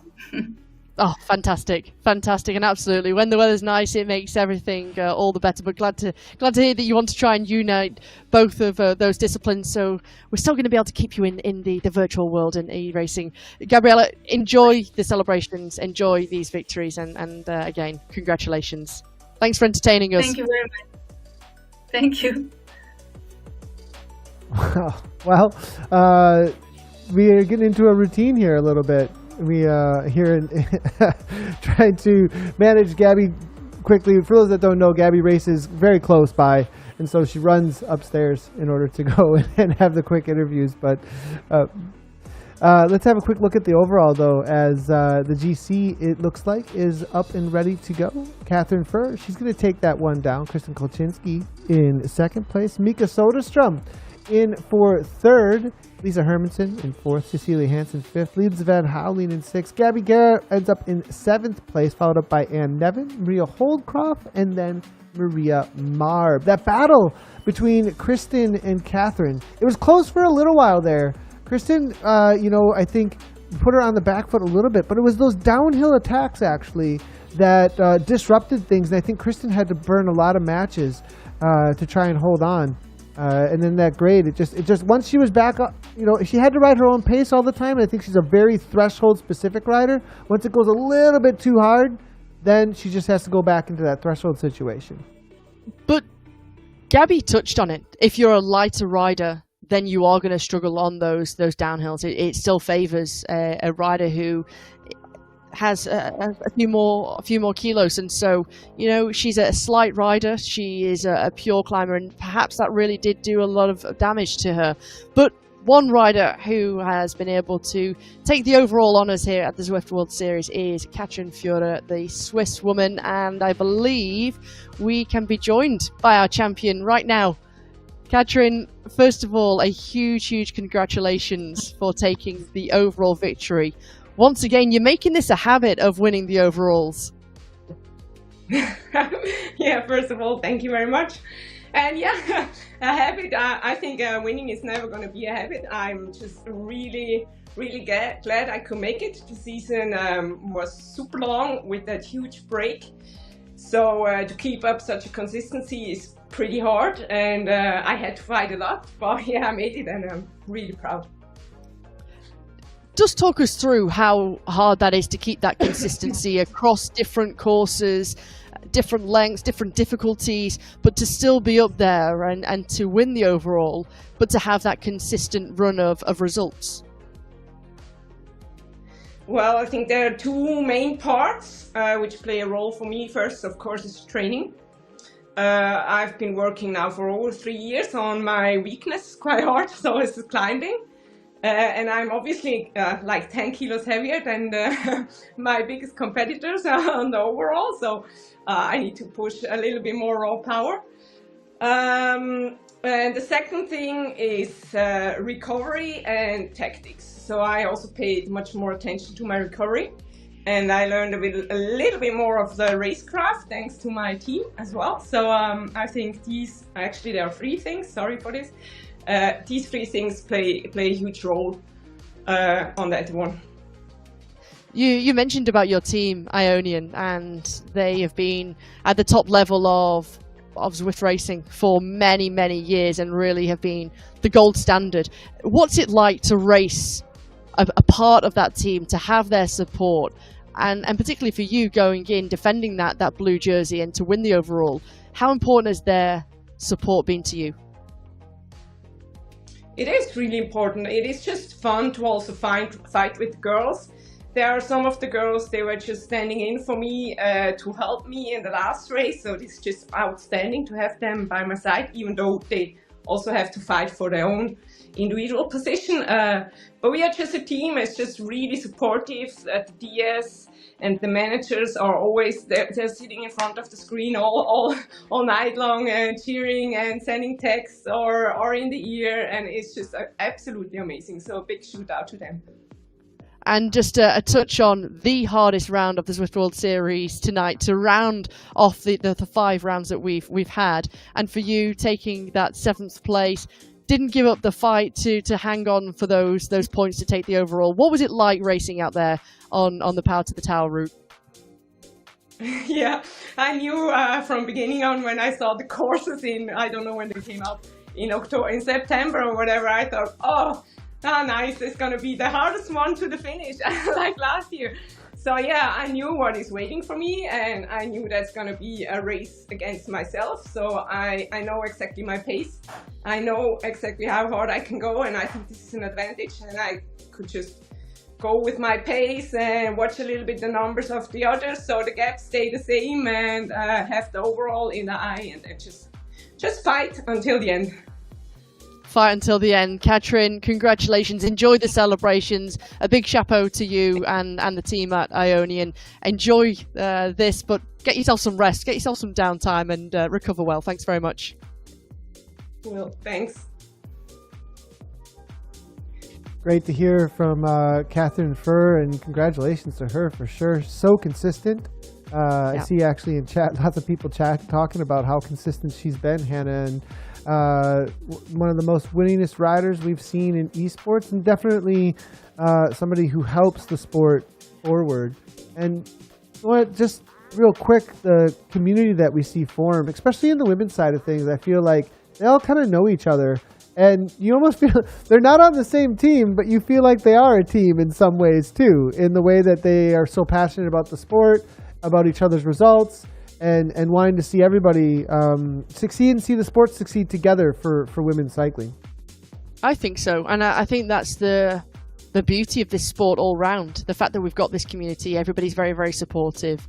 Everybody recognizes a top ride or top result when they see one, and is quick enough to congratulate those riders, and it's brilliant to see. I also just want to touch on what Katrin Furr was just saying, that she spent a lot of years working on her weaknesses, or on her weakness of climbing, and the way that she climbs now, and having that consistency across the courses that we've had, and a lot of it has contained some pretty brutal climbs.